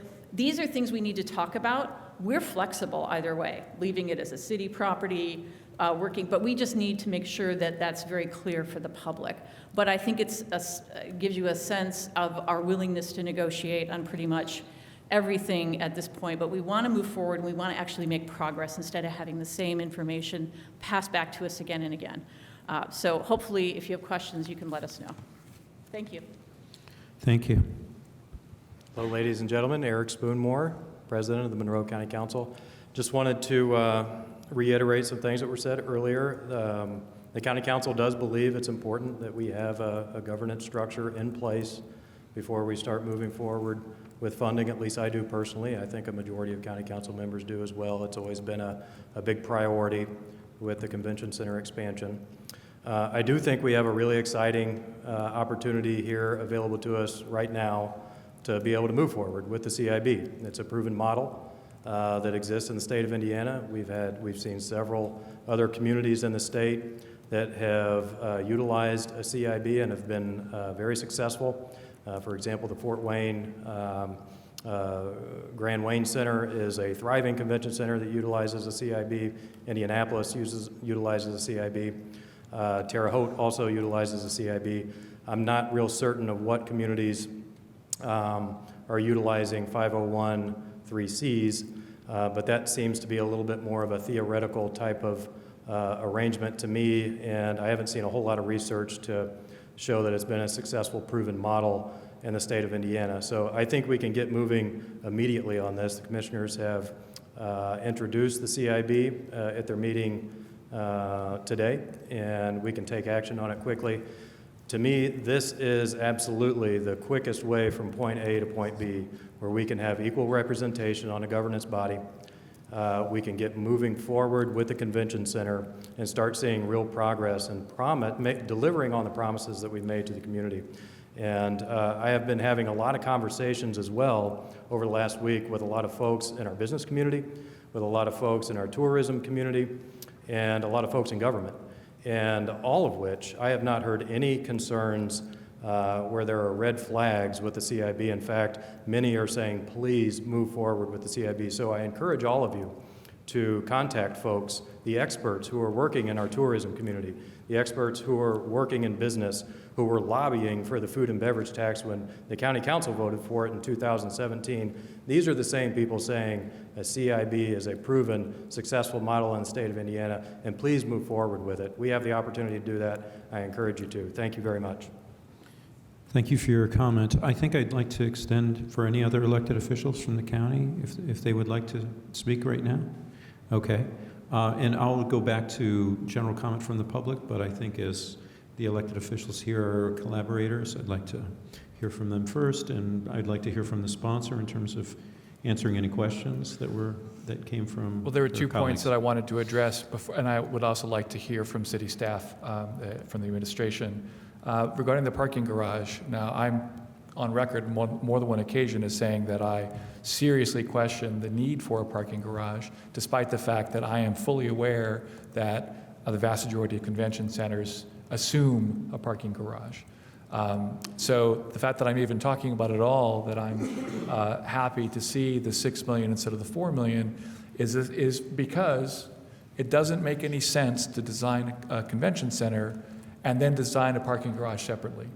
Now, if the city is going to pay for the parking garage, that's fine, but we should be allowed to reimburse the eventual entity, because the parking garage should be designed in conjunction. There should be not separate, should be one big complex, even if the city's going to pay for that part. As to the rest of it, I think a legitimate concern of this body, which is, I mean, the problem with the Capital Improvement Board is that we're only talking about a capital project. But for 30 years, the county has run the convention center through the innkeeper's tax. That is managed by, what does the CVC stand for? The Convention and Visitors Council. And that council is 5 members made up entirely of county appointees. Mostly they're hoteliers, but the point is the city is about to commit to funding the entirety of a new capital project, but there is no apparent sign of what involvement the city will have in its management, in its operation. If we continue as we have been, again, it'll be a county function, but the city has never had a tax or been able to contribute this kind of money before. Now that it is, will the city have a say? It's a rhetorical question I'm going to hope other people answer. Will the city have some kind of say or involvement in the operation of this big asset that we are effectively paying for? So that's sort of the rhetorical question that I think is one of the outstanding questions why the city has been reluctant. I don't want to speak for everyone, but this is certainly how it seems to me. And again, the very nature of a capital improvement board doesn't talk about operations. So what kind of, this is the kind of thing that we may have to negotiate in the next couple of days so that we can meet these very close deadlines that we've managed to push to December 10th and 11th. With that, I'd like to hear from city staff. Pardon me? Yes, Ms. Guthrie, I was just going to invite city staff to address some of the questions that were raised. Yes, so Philippa Guthrie, Corporation Counsel. Excuse me. I want to explain, first of all, the timing, why we are doing this now. We are not trying to run off and take some unilateral action. What we are trying to do, first of all, the county asked us to commit. I think you all heard it at least one of the meetings of all of the electeds. Are we really committing to a garage? Is it going to be part of this project? We talked about funding. In order to commit to the garage, we wanted to be sure that it was included in the project and that this council, who has been involved with this from the beginning, there are going to be 4 new members this year, that you were the ones who had the chance to actually make the commitment.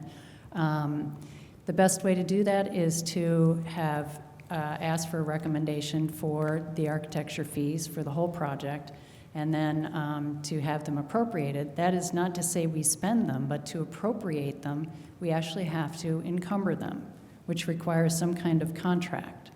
We already have the architect's contract. It hasn't expired.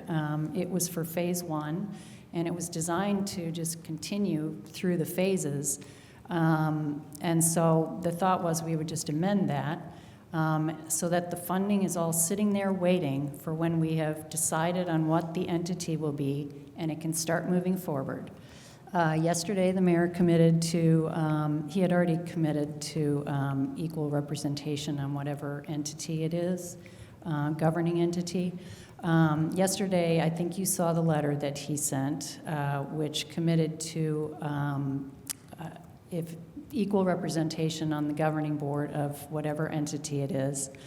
Also to decide what that entity would be collectively with the county by December 31st, and that as soon as whatever the entity was established, it would be, the contract would be transferred to that entity, who would carry on all of the work.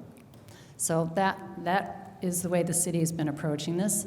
We think the money should be ready to go because, as the county has said, a CIB is quick, a 501c3 is equally as quick. You file articles with the state, and So, anything else? I think that's it. Am I forgetting anything? Oh, also, this deadline of Friday came up earlier today in a letter from the county, and the mayor is out on Friday. So I just wanted to make that point. Thank you. Let's go to questions from council, and I think I'll start with Councilmember Piven Smith.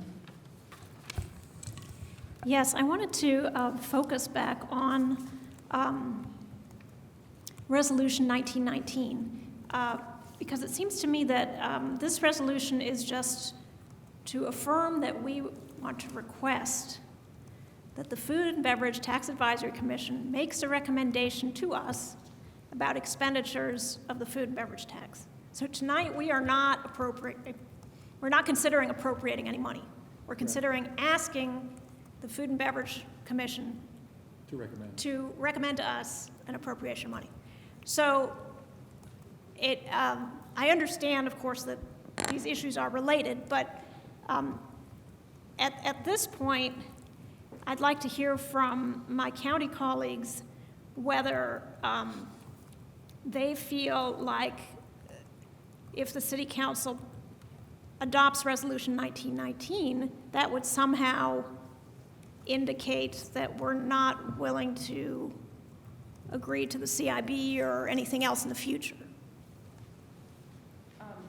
My council colleague may want to also speak, but I'll just be brief. I think it's fine. I think what we would ask is that if it would be possible to establish your intention that any vote on an appropriation that would follow this would be contingent upon either the CIB having been created or that any contract would have signatures of both the city and county on it. If you can put that into this, that would be even a better assurance for us of what the intentions are.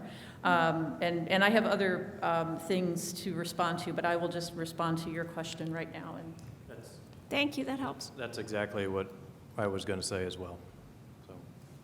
Okay, Councilmember Volan, did you want to clarify? Well, I wanted to follow up with the city staff. Does the city have an objection to us inserting such a clause either into, I think it makes sense in the app board next week that we wouldn't pass the money unless in other words, the money is, we can encumber it, but it's contingent on the contract being made. Does it matter to city staff if we put it in the app board or in the resolution tonight? Does that question make sense? There would be a clause that says in the now therefore section that contingent on a contract or on an interlocal agreement being signed between city and county. I'm struggling for the words here. Do you know what I'm asking? You're asking whether the city objects to having in this ordinance or in the app either in this board? resolution or at no later than the app board next week, a clause that requires that the money be spent only after an agreement is forged between city and county. That would be a reflection of the letter, basically, that was sent by the mayor. This may be a question of stating something. encumbrance and the deadlines we have. I don't know. Yeah. One moment, please. I can address the letter. I have a copy of it. Which letter? From the mayor? Well, I'm talking about the resolution. Right, but this is why we have a concern, is it says, this is from the mayor's letter from December 3rd. The city will assign any design contract to the new entity when it is legally established, which means that the plan is to make the contract now. That is what the city. Which means that it's a unilateral decision. That's what the city administration said yesterday. Right. Today is December 4th, and we have this resolution on the agenda, and the question I'm asking is, would actually, supersede the mayor's expression Right. at that point. Got it. Thank So, you. I just want to make sure everyone was clear. right, what the no, mayor and it's actually good to said. clarify it, but the point of my question is to ask, should we supersede that assertion through this resolution or through the app board next week? Does the administration have a preference? They may not like that. I know this has been a point of contention, but the objective of the council through this resolution is to address that point. I All hope right, that's so fully understood. city staff is out of the room, so they will address it when they return. Councilmember Chopra, did you have a question? I mean, I did, but it's for city staff who's conferring, but I have a preface to my question, which is the obvious. The city administration wants us to pass this resolution tonight and the ordinance by the end of the year because they don't want the new council voting on it. It's like, I mean, come on, let's be honest here. That's what's going on. And so I wanted to confront the city staff with that assertion and see if that's indeed true. I mean, I know the answer, but... We'll have to wait. So are there any questions that could be addressed to our county colleagues at this point? Councilmember Sturbaum. Yeah, at the joint county-city meeting, there was a lot of agreement, and the agreement was that there should be fair representation. There was not agreement on CIB versus 501c3. In fact, many of the county council members agreed that they weren't sure that that might not be the way to go. And suddenly, your position is CIB or nothing. You know, it's like, we're looking for fairness, and here the mayor makes a statement of, I will go for fair and equal representation, but your response is, no, we only want it in the CIB, which I think it was clearly something that is actually in the county's favor. I mean, if you want fairness, do you have a veto power, a veto vote in the CIB? No, we don't. Yes, you do. We would not. I just want to clarify a couple things, and maybe this will help. The thing is that we're now identifying this continued, like, well, we need more information. Well, for months we've been hearing from the administration they'd need more information. We held a meeting. Only one city councilor was able to attend that meeting, and the mayor did not attend, although one staff member was there as well. We had a meeting. What is the difference between a CIB and a 501c3? We've also discovered that tort claim liability that everybody's like, I don't know what that means, I don't know why it matters, is going to cost about $75,000 a year minimum to replicate with actual insurance policies. That's cash out of food and beverage forever, every year, which means you're not putting it into the building, you're not putting it into something else. I will say this. What we see, we feel like it's a stalling tactic, because then a contract can be passed and then a design decision can be made by the mayor's office, for example, or through the city council, for example, and then, and we'll assign it later to whatever organization is created. We're afraid that may be seen as a stalling tactic, and we don't want that to be seen as a stalling tactic. We want to move forward. Now, to clarify something Mr. Volin raised, which I thought was a good question. The CIB does not disappear once the building's built. We've had a building corporation for 30 years. This would be like a building corporation. It would continue, because as soon as this project is done being built, you're going to have to start making renovations, pretty much right away, because this is something where you're going to start investing and thinking about expansion or renovations or what upgrades are needed. And that CIB continues to last. Now, the county council would have fiscal review on a CIB. The city council has fiscal review, and that can be written into the CIB. You have fiscal review every time you go to the Food and Beverage Advisory Commission and say we want money. So, which means that you all have the right to review that. You have additional review that the county has no control over, because there is a plan commission, city-appointed plan commission with your veto power, that you can talk about, you can figure out the design, right? We have no say in any of that. We can come to the meeting and comment, which is fine, and it's perfectly appropriate. So anything that the county has in terms of a power here is not any greater than any power that the city has, and that's the other reason we like a CIB. And we've heard equal representation before, but then we hear the backtracking. Well, we think we're putting in more money, so therefore it should be 5-2 or 6-1. What we're saying is 3, 3, and those 6 pick the 7th. Ms. Thomas. And that is equal. So I'd like to move on to the previous question and really focus on the resolution tonight. But let's follow up if staff is ready to answer Councilmember Volan's question about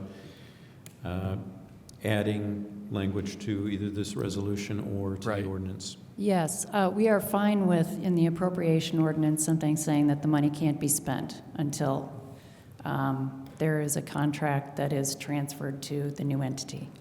Thank you. Can I ask my county colleagues, are they okay with waiting for us to change the app board, or do they feel that it needs to be changed in this resolution?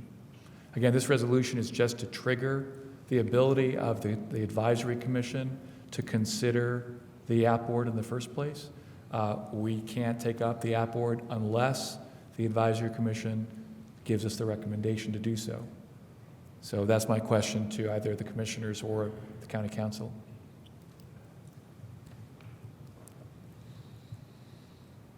Cheryl Munson, County Council.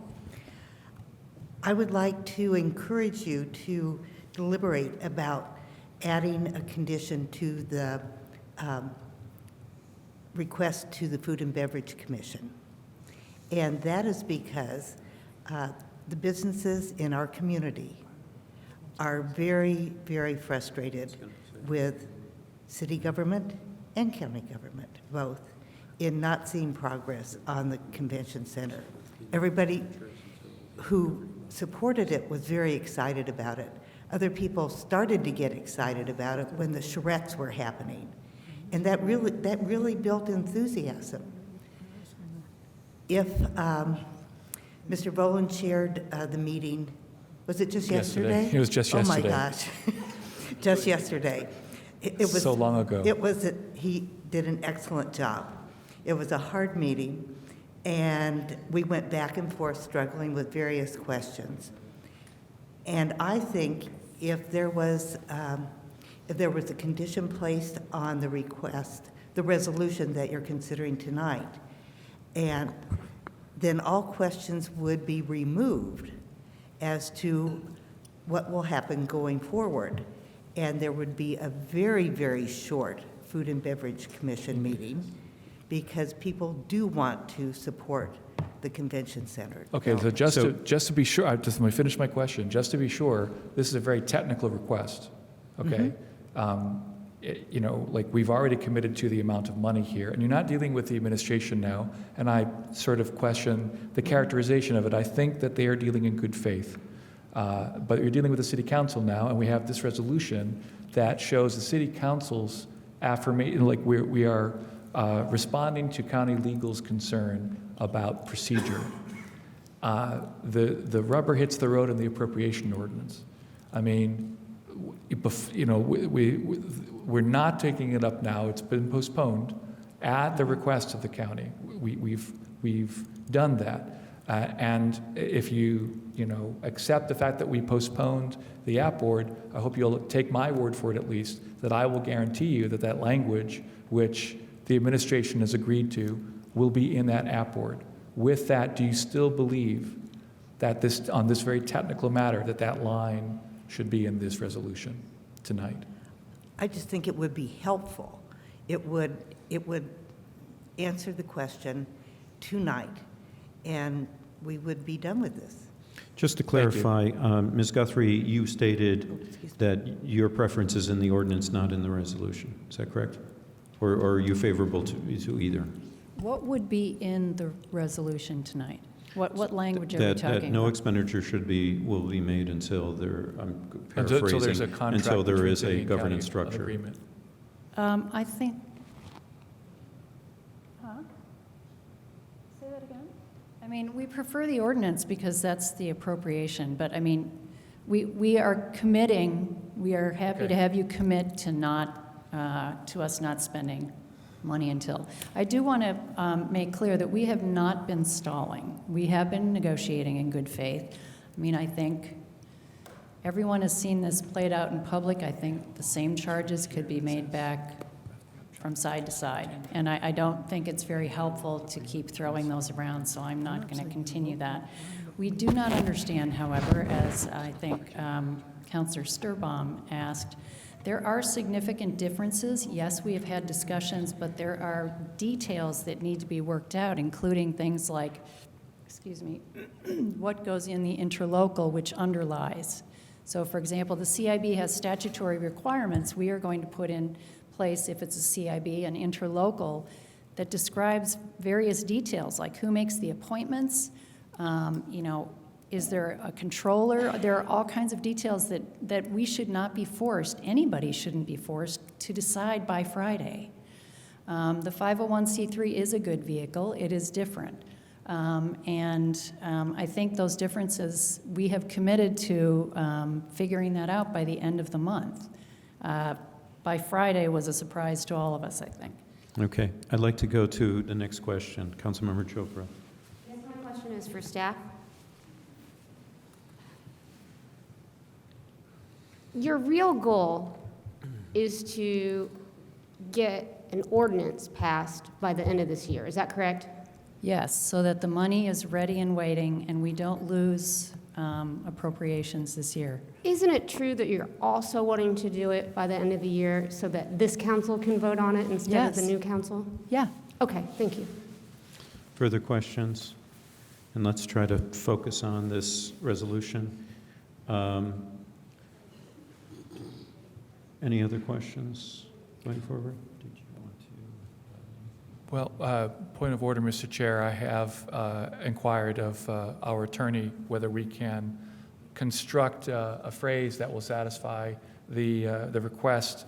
Our problem at the moment, like me personally, is trying to find the phrase. Is it an interlocal agreement? Is it the establishment of a governance body that we need to say tonight? I mean, could we have a temporary agreement that will cover us between December 11th and December 31st? Maybe that's what's called for, just to get us there. I am happy to get as precise or as in the weeds as possible, as long as we can be precise, because this debate is at its root about the definition of terms, and we haven't always been defining terms the same way. I think we saw that this week. So, like interlocal agreement, what does that mean exactly?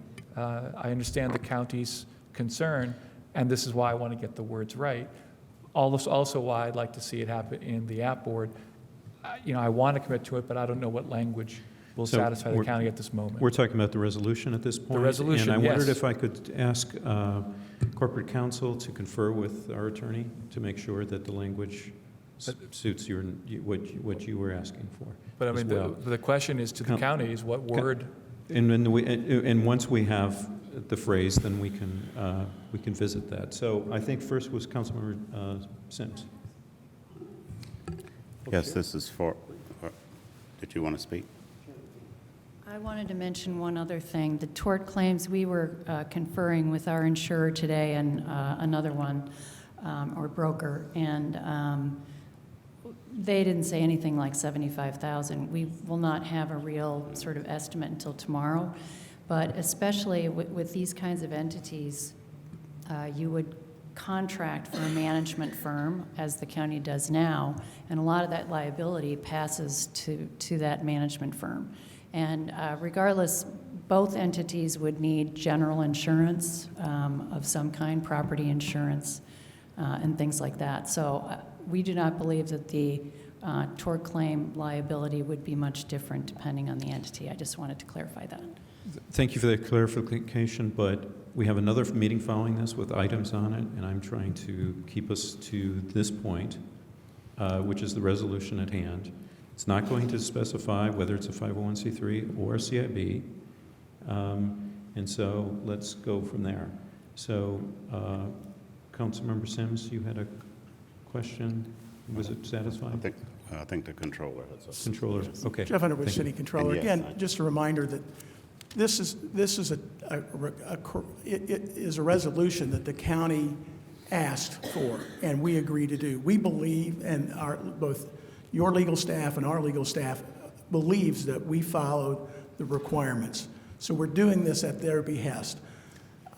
this is a very technical issue that we can resolve tonight, and then take time. This is a 30-year decision on the governance of this, so have a deadline of Friday at noon for us to say, agree to things, when we know the mayor's going to be out of town and we have other projects. We think, let's be deliberative but quick, but let's not do it so quick that we make mistakes that we regret. Thank you. Thanks. Is there further questions? Yes, it is for Council Guthrie. Pardon me? This is for Council Filippo Guthrie. Oh.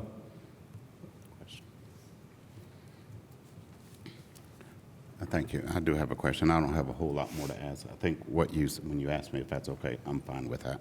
But I just want to clear something up. One of my colleagues just said, basically asked you, do we want to get this done with this council?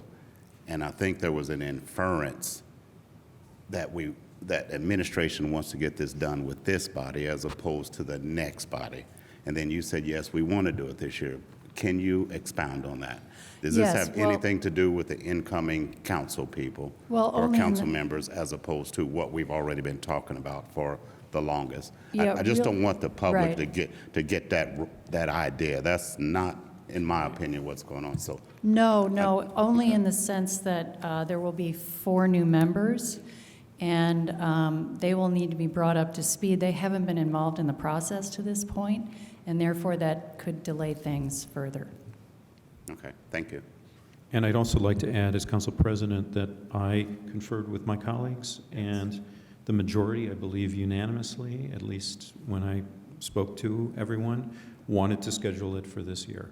And so here we are. So are there other questions? Okay.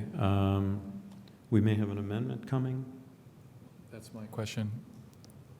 Can we ask Mr. Sherman?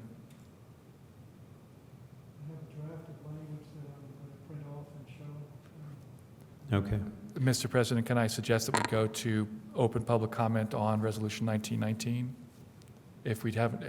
Don't we have to go through that now, or have we already had it? We do, but we generally amend it first. But no, we didn't go to the general public. So if there's public other than elected county officials who would like to speak to the Resolution 1919, feel free to step up. Okay, seeing none. Back to Mr. President, I'm going to move Amendment 1 to Resolution 1919.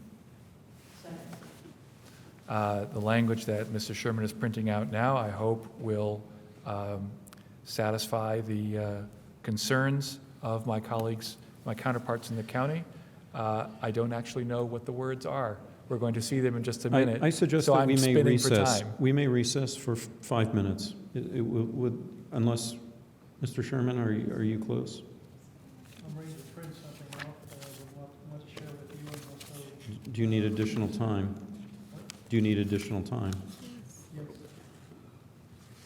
Yes. All right. Then I suggest we recess for 5 minutes. 5 minutes. I'd like to reconvene this regular session meeting, Wednesday, December 4th. We were discussing Resolution 1919 with the possibility of an amendment. Mr. Chair, I can read the amendment while Mr. Sherman is preparing it. We have language. The amendment reads as follows. We will add a whereas clause. That reads as follows. Whereas the City Council and Mayor intend that the expenditure shall only be made after the contract for design has been transferred to and accepted by a governing entity agreed upon by the city and county. That is the text of the amendment. What it basically says is that upon the creation of an entity and upon that entity accepting the design contract, that's when the contract will be, in other words, it's up to the new body, whether it's a CIB or somebody else, to accept the design contract. It can be whatever has been negotiated by the administration will be transferred to that entity, and then it is up to that body to make the final decision on executing. Look at the word we have here is accepting the design contract. Okay, thank you. And I would like to hear, I would like to hear from the representative of the county commissioners, and I'd like to hear from city staff, corporate counsel, in terms of... A huge thank you. We appreciate your cooperation, your assistance, and your negotiation skills, and we're happy with this, and we look forward to the next chapter. Thank you. Thank you. Corporation Counsel, Philippa Guthrie, we're okay with that, too. Okay, very good. Thank you. We're waiting for Mr. Spoonmore. Eric Spoonmore, County Council, also happy with this, and just thank you all so much for your patience and your collaboration and cooperation, and willingness to understand the concerns. We really, really do appreciate it. Thank you so much. Thank you. Okay, are there any questions about the amendment? Seeing none, we'll go to the public. The public would like to comment on Amendment 1 of Resolution 1919. Seeing none, we're back to council. I strongly urge acceptance of this amendment. Councilmember Piedmont Smith. Yeah, even though it's keeping us here rather late, I think this is a good amendment. I think it confirms what all of us individually have said, which is that we want an equal partnership with the county on the expansion of the convention center. We do not want either the county or the city administration to act unilaterally. And to that end, we want the formation of a collaborative body with equal membership. And that needs to be in place before we move forward with any contracts and before any further funds are expended. So I appreciate the amendment. I think at this point it doesn't really bear on this particular resolution, since we are just asking the Food and Beverage Commission for a recommendation, but it shows our good faith and our intentions in the future. So I think it's a good idea. Thank you. Thank you. Any further comment? Councilmember Sandberg. To the extent that this language can alleviate many of the fears that we're hearing from the public, and I will say this has been an embarrassment, that for our opportunities to sit down with our colleagues on the county council, it is very clear. There's no disagreement. We all want this convention center. We want it to move expeditiously. We want it to move fairly. And we don't want to waste time in the disputes that can be more readily resolved. And if this helps to reassure the Food and Beverage Board that our commitment up here is legitimate, it's in good faith, then so be it. And then next phases are make sure that money is there, it's ready to go as soon as the governing body is in place. And that's all we're trying to do here. And I hope this can move forward to a place of trust and a place of better ability to negotiate these things in the future. Thank you. Any further comment or recommendation? Call the question. Second. Question's been called on Amendment 1 to Resolution 1919. Will the clerk please call the roll? Councilmember Sims? Yes. Volin? Yes. Rallo? Yes. Piedmont Smith? Yes. Ruff? Yes. Sandberg? Yes. Sturbaum? Yes. Thank you. Amendment 1 is adopted 7-0. I just wanted to make one request. As a gesture of goodwill, since we were willing to do this, that the county withdraw its Friday deadline for agreeing to an entity, since we had already proposed by the end of the year. Councilmember Volin? Yes, I had hoped, frankly, last week I had hoped to set up a meeting to talk with a commissioner on Thursday or Friday of this week. Events preceded me. I feel like if we have the weekend, we can work out a deal for, governing body by Monday, but we need all the time we can get. So I would echo Ms. Guthrie's request, and I would like to hear from the commissioners. I just want to point out also that the mayor is gone this weekend. He's got a I mean, at this family point, we're going to have to deal with the administration without the mayor. Thank you. I just want to say that this I is Commissioner's decision, and we can, in this public forum, make another decision because we're not a noticed meeting. So this would have to be considered at a meeting of the Commissioners. We appreciate hearing your suggestion, and we'll take that under advisement. Thank you. Okay, we're back to the resolution as amended. And I think that we opened it up to, I'll open it up again to public comment, if there's any additional public comment.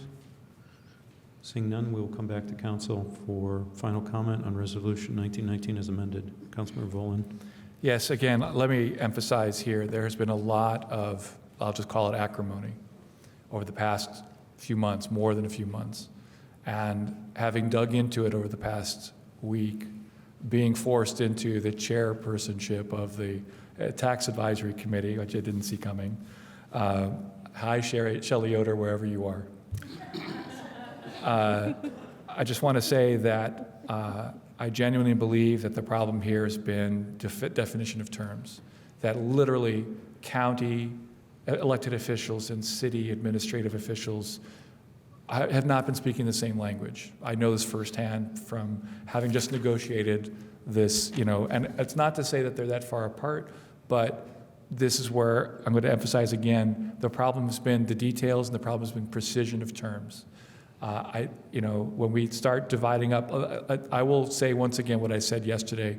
The phrase moving forward is the perfect example. Everyone says it, nobody knows what it means. It's a pronoun that we have to figure out what it literally exactly means to everybody else.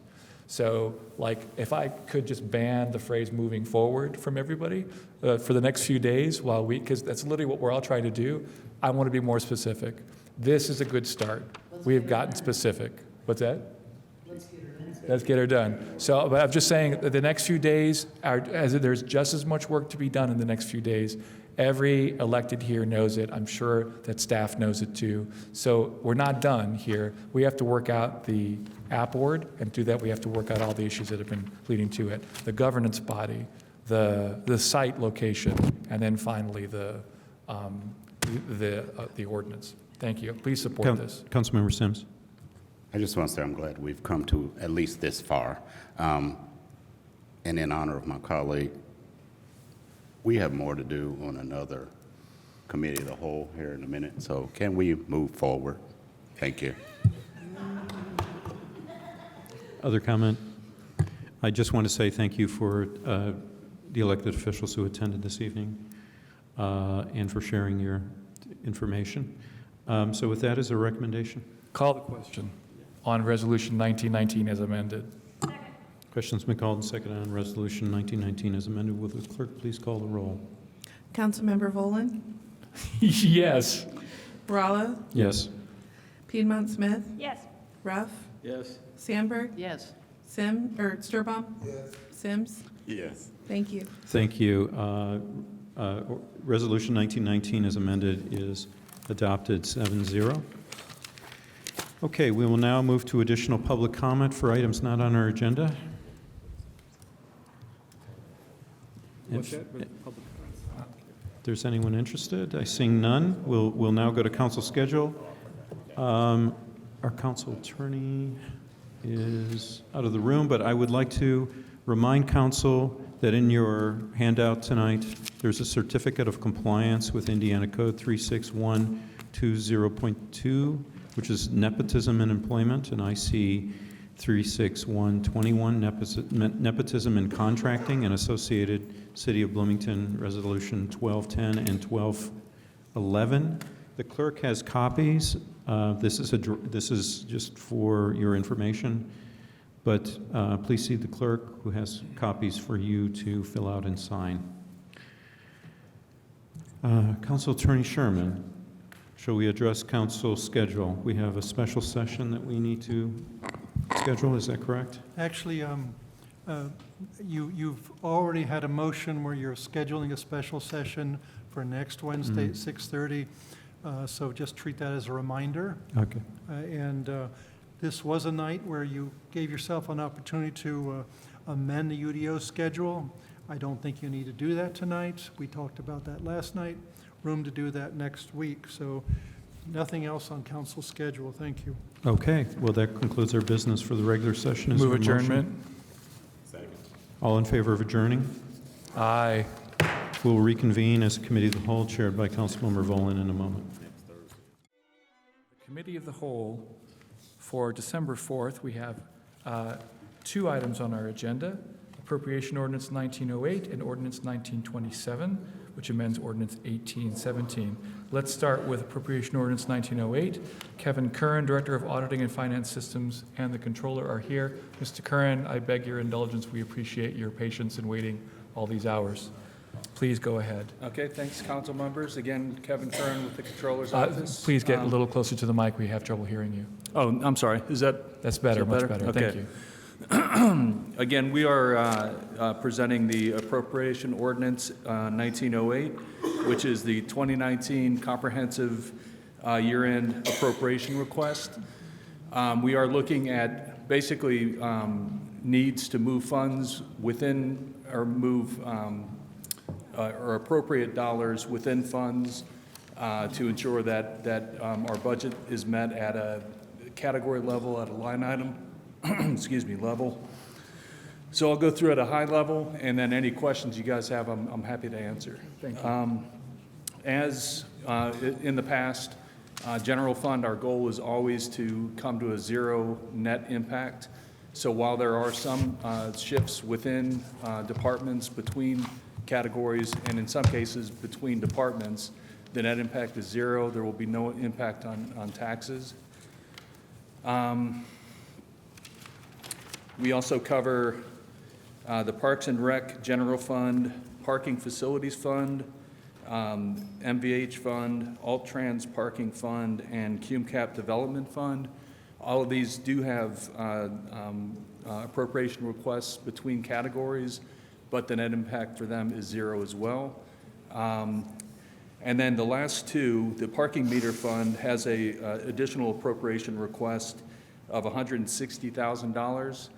That request is to cover the cost of meters to cover the College and Walnut parking spaces up to 17th Street, and then the installation of those meters. While it is an additional appropriation request, there are adequate funds available to cover that, so it will have no impact on taxes, fees, or otherwise. And then the last is the rental inspection program. I believe it was 2012 that state legislation was passed that required any funds received for rental inspection programs be held in a separate fund. At the same time, we incur the actual expenses in the general fund under the general fund that manages the same process, the programs. So as is typical in years past, we're requesting an appropriation to reimburse the general fund with the funds that were collected into this fund. So again, these are dollars that have been received, that have been spent out of the general fund, and this is just a settlement of those balances. So that's an overview. I'm happy to answer any questions you may have.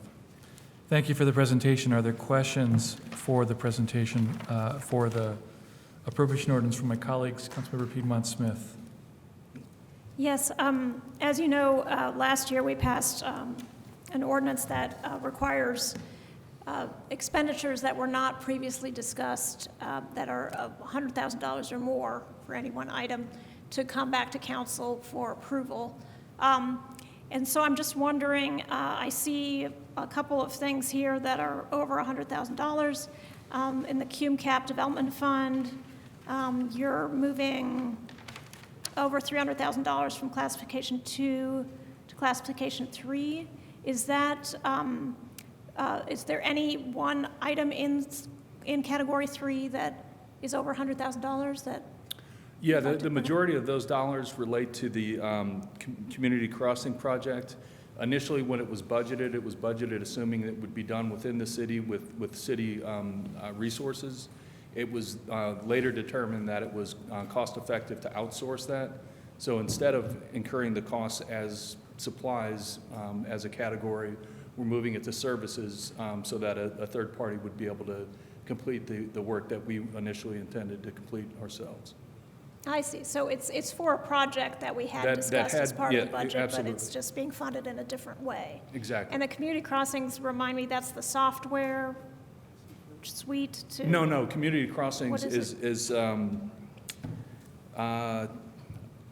Jeff may be able to, Community Crossings project is, it's within CubeCap. Yeah.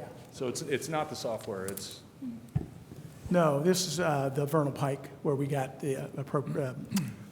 it's not called Vernal Pike anymore. It's our share of this side of the I-69, so it's encumbering funds for that project.